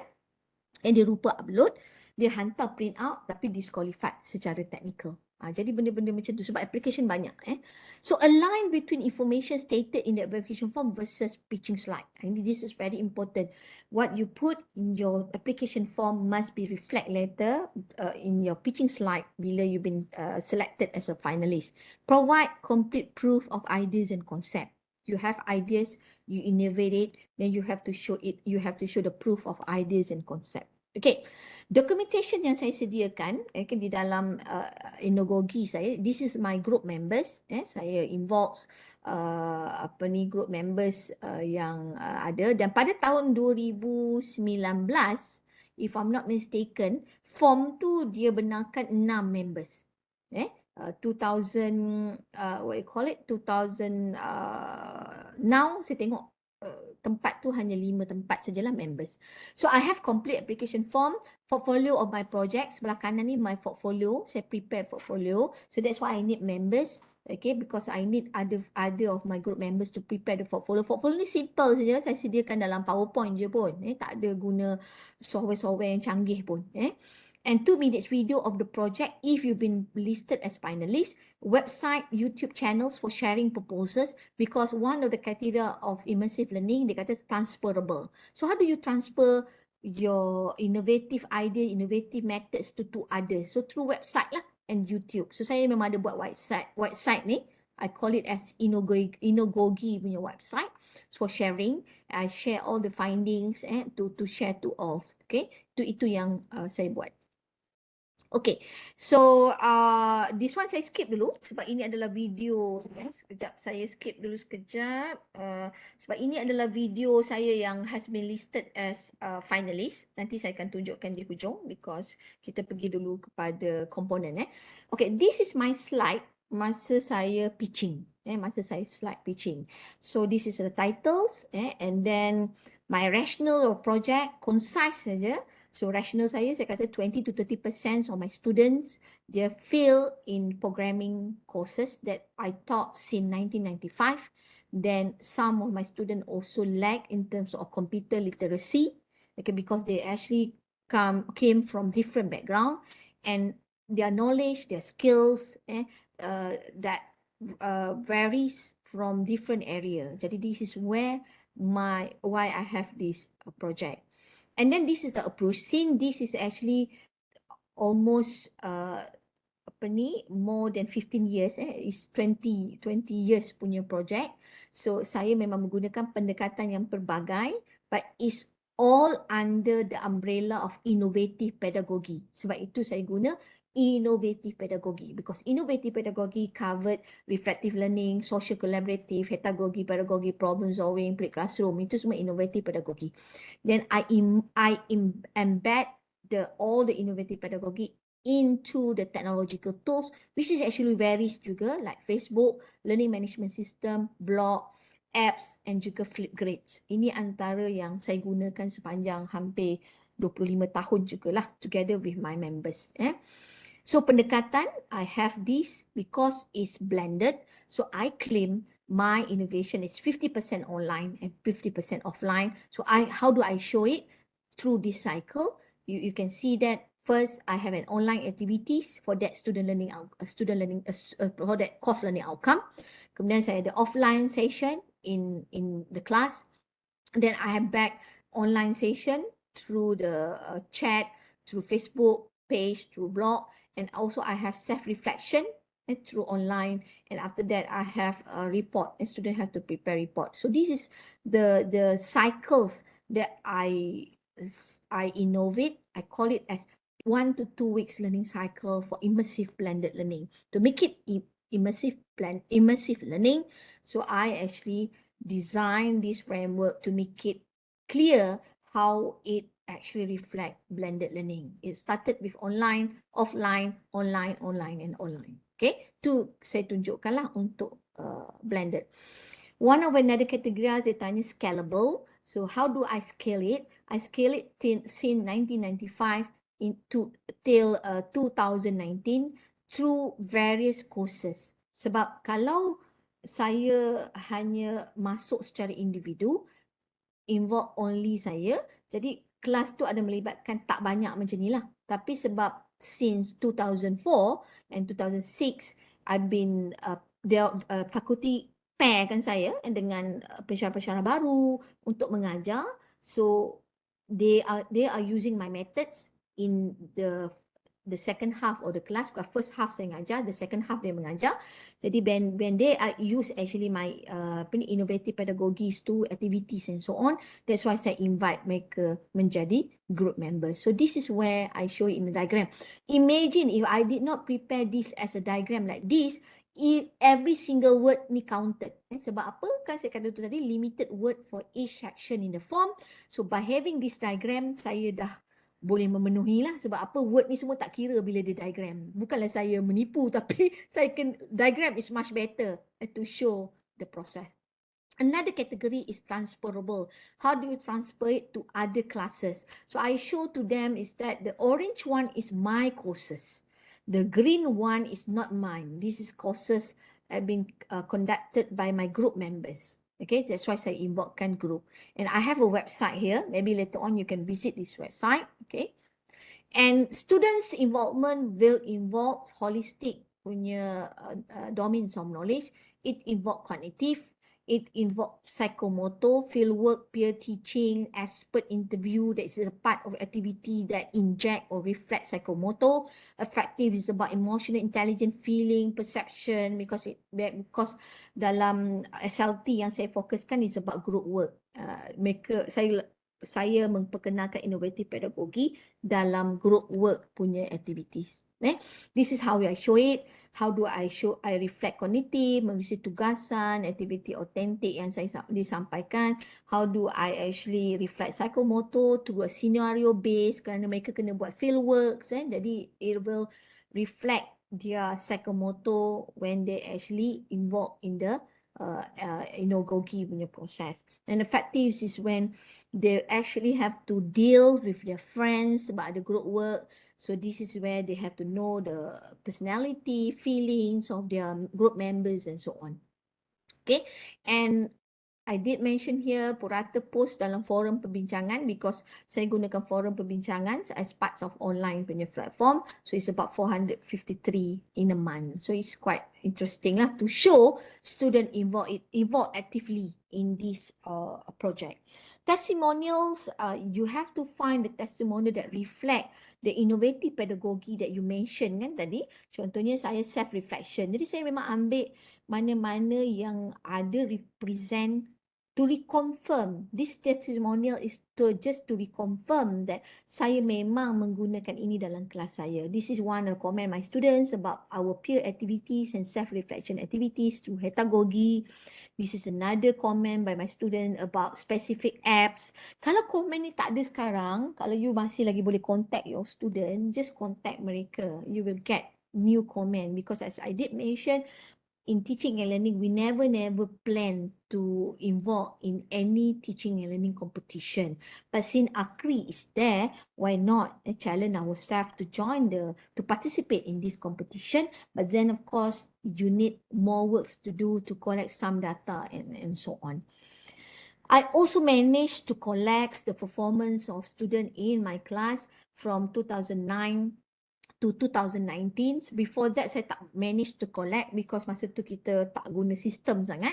So I put it a diagram to show that average performance of my students at this moment hampir kepada 10 tahun is about A-, and 18 semester saya mengajar sistem pengubahan ni secara inogogi, jumlah pelajar mendapat grade A- dan ke atas adalah tinggi. So I able to show this. Dan sebab itu saya kata tu tadi, dia tak boleh satu semester saja. It should be 4 semesters kan, then you can show the trends and the progress of performance of student that went through your innovation. The impact, as I did mention, it must have pre and post. So kebetulan saya memang ada collect data in 2011 and 2015 for my class that involve pre and post. So I managed to share it. Then another one that sometimes we have to remember, as an educators, we spend much of our time we spend for teaching and learning. And this is where you have to do research in your teaching and learning. So that's why in my class, sometimes saya bagi dia critical, creative thinking punya questionnaire, critical thinking questionnaire, just to see dia punya critical thinking. So ini yang saya buat dalam kelas saya, dan saya dapat data. Even saya pun bagi mereka reflection, so I can see the reflection style of my student. Walaupun it's not part of what I call it assessment for that course learning outcome, tapi saya collect because I believe I would like to know it about it. The impact of project in terms of social present, because I'm using Facebook, ada juga saya measure on to reflect effective and problem solving punya kemahiran, skill, dan saya collect juga to show my students punya the impacts of pedagogy towards not only on the cognitive part of performance, but towards the effective factors and psychomotor. And also on motivation, dengan methods pedagogy saya tu, saya throwkan some questionnaire on innovation, so saya able to show to the panels that the student motivation is actually increased. Okay. I also share pengiktirafan yang ada. Okay, as I did mention, it's a group project. Kalau project tu saya masuk seorang saja, mungkin tak sebanyak ini recognition atau pengiktirafan yang saya dapat. Tapi sebab saya masuk group members, so all the recognition that received by my members of group tu, saya boleh counted dia as part of recognition as a whole project, because mereka pun menggunakan teknik pedagogi ini dalam teaching and learning mereka. So this is a part of it. Okay, so some bonus before saya show nanti borang. Some of you might be think where to start. You would like to identify your potential project for Akri. So jadi saya bagi sedikit tips where to start actually. Try to reflect yourself. Identify your interest. Your interest towards a learning approach ke? Towards a teaching approach ke? Towards assessment ke? Towards the learning process ke apa? So kalau you punya approach on this, even though you did not actually produce this tangible output or product yet, but you can do that. And now, just to make it collective so that people will understand more about your innovative ideas or innovative teaching and learning related to immersive learning ke, pengajaran transformatif ke, dan sebagainya. So, ni saya share sedikit lah. And if you expand it, your scope into your tangible output, into the approach of learning theory that you use, into the research design that you use, because later on you will know evidence yang you perlu collect. Evidence yang you perlu collect to show that your proof of concept work. Jadi saya bagi ni sebagai satu panduan lah bagi mana-mana yang dah ada innovation tu tapi tak ada documentation. Saya yakin rakan-rakan saya kat UTeM ni mesti ada you buat teaching and learning punya innovation, tapi you tak documented dia. You tak documentkan dia. Bila you tak documentkan dia, itu yang masuk pertandingan tu orang tak nampak. That's why kita kena documentkan. Some thing yang kita boleh kena lihat on cones of experience. If you are using methods yang di bawah ni, memang student akan jadi active learning and so on. Dan some tips on active learning, kalau kita nak tahu apa learning theories yang kita buat, then you have to know that this is some the active learning that you do. Maybe some of the activity here, you already did it in your class, tapi you did not know this one reflect active learning. Active learning ada banyak model, whether it's problem based, it's collaborative, or so on. And if you would like to see the punya persebaran on active learning, in terms of the percentage of student control versus instructor control, so this diagram is really good to show it. Okay, so that is the sharing session in terms of slide and juga the scopes of immersive blended learning. Let me move to the form, to the how to fill in the form yang ada. Sekejap keep it kat belakang sekejap. Okay, so kalau tengok macam saya beritahu tadi, application form ini application form yang saya isi pada 2019. Might be 2022 ni ada slightly different, saya tak sure, tapi saya rasa macam sama saja. So you have to take, saya take sebagai blended. Dia technical dia kata kat sini tick X kan. You tick dia tanda tick yang straight tu. Itu pun dia out nanti. You have to follow technical. So I put it here. Okay, this is my members. Masa tu memang boleh 6 sekarang memang 5. Saya tengok sekarang 5. Saya tak tambah ni. Dulu memang 6 saja. Dulu boleh 6, sekarang borang dia 5. Jadi ikut follow 5. So this is title, 2 course learning outcome. This is my subject yang saya ambil, 2 course learning outcome. Okay. Kemudian SLT saya, SLT untuk CLO1, CLO2 apa. Kemudian this is write up on synopsis project. Jadi that's why dia kata kat sini, nampak? Dia bawah cakap ni 200 words. Jadi saya kira kat sini 192. So maklumat tambahan saya cakap pergi access this website or this GD Google Drive yang ada proof dan sebagainya. Jadi dia kena clear apa project, synopsis project, kemudian rational project 100 words saja, 96 word. Jadi what is your rational? Okay, nak buat ni. Okay, dan nampak tadi dekat slide saya kata ada 23 gagal, kemudian student yang background yang pelbagai. Jadi ini yang saya buat. Apakah objektif projek? Tak payah introduction kat sini. Objektif projek ini nanti dah kira words lagi. Okay, ini objektif projek saya, 100 words. Okay, pendekatan. What is your approach? Okay, this is my approach. Saya letak dan saya letakkan learning cycle tu. Okay, dan saya ceritakan dekat sini 200 words, cukup-cukup 200 words. Jadi saya memang kira betul-betul. Kan, dan tak dinafikan kadang-kadang saya terpaksa buat begini. Talian/laman. Ini kira satu word Talian/laman. Itu kira satu word. Saya terpaksa buat begitu sebab saya dah tak cukup words. Dan ada juga yang saya buat dash. Macam inilah, dan lain-lain. Saya buat DLL. Ini dah kira satu word. Okay. Jadi that's why kena pandai menggunakan bilangan words yang dibenarkan. This is 200 words untuk bagaimana projek ni direka bentuk. That's why saya kata dia memang once you write it, you kena sit down, baca, you kena faham, bagi orang lain juga baca, faham tak? Kalau tak faham, itu yang nanti tak terpilih sebagai finalis. Bukan projek tak bagus, tapi application form tak apa clear. And next is transferable and scalable. So saya nyata kat sini, boleh pindah apa maksud dia. Okay, saya bagi diagram.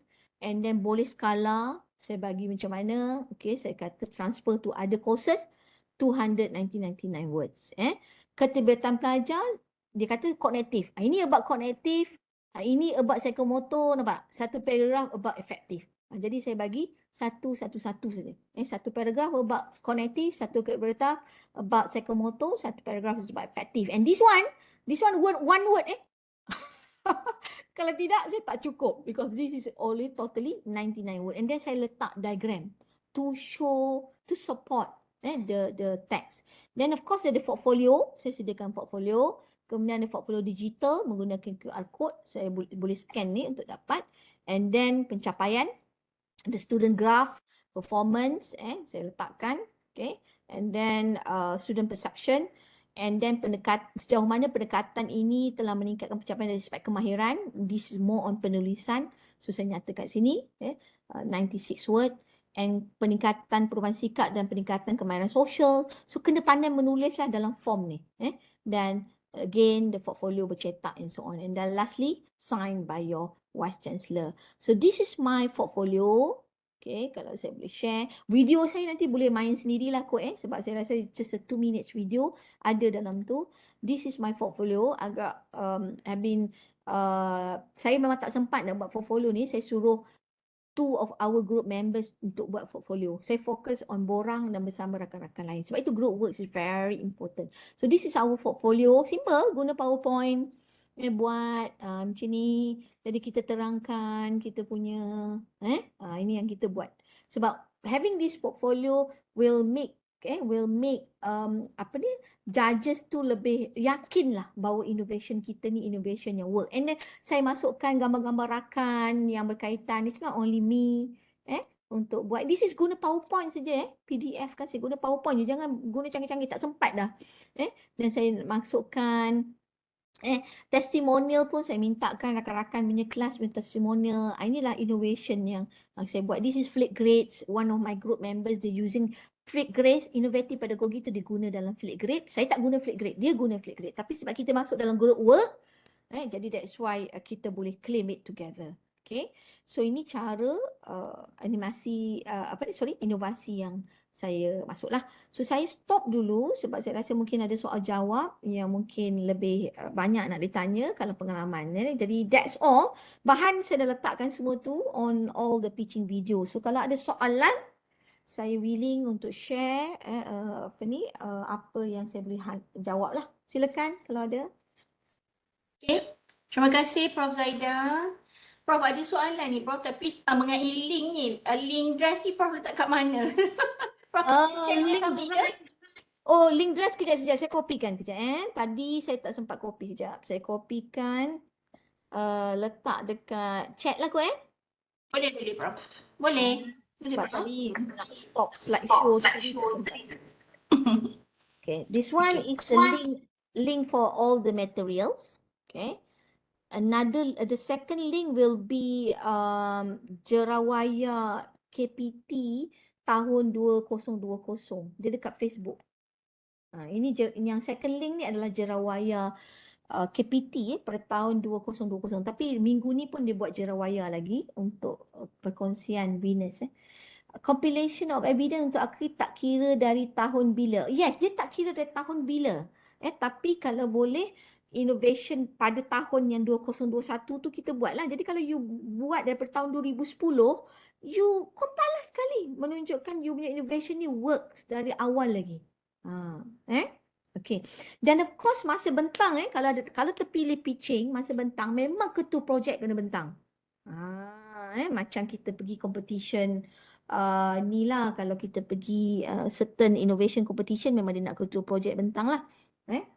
Jadi ketua projek kena faham, tapi members kena ada lah to give support. Okay.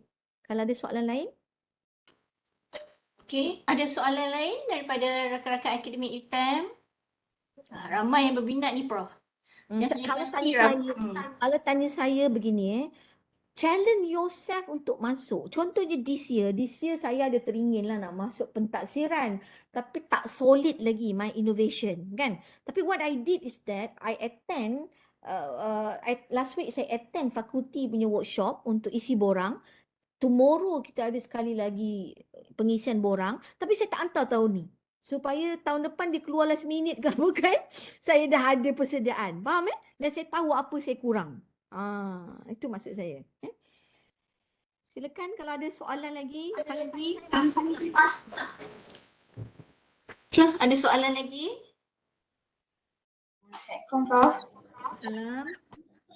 Better fokus satu LO ke juga atau multiple LO? It's better fokus satu CLO saja. Kebetulan macam saya memang 2 CLO. Tapi dia kata at least satu CLO. Jangan letak sampai 4 CLO. Lepas tu kita tak clear sebenarnya. Dan bila kita letak satu CLO, kita fahamkan course learning outcome kita, satu course learning outcome, lepas tu dia reflect mana-mana program learning outcome, kemudian kita tahu apa bahan contents untuk achieve that course learning outcome, kita tahu delivery methods kita, itulah innovation kita tu kan, delivery methods to achieve that course learning outcome, and apa pentaksiran kita. Dan usually pentaksiran kita untuk that course learning outcome selalunya reflect kognitif. Kan? Tapi kalau kita tak measure efektif punya MQF punya program learning outcome tu kan, ada kemahiran digital, kemahiran komunikasi semua. Kalau kita tak measure, tak apa. You measure juga to show that your innovation itu holistic impact. Not only on cognitive tapi psychomotor pun ada, what we call it, effective pun ada. For the sake of this Akri. Okay, silakan kalau ada soalan.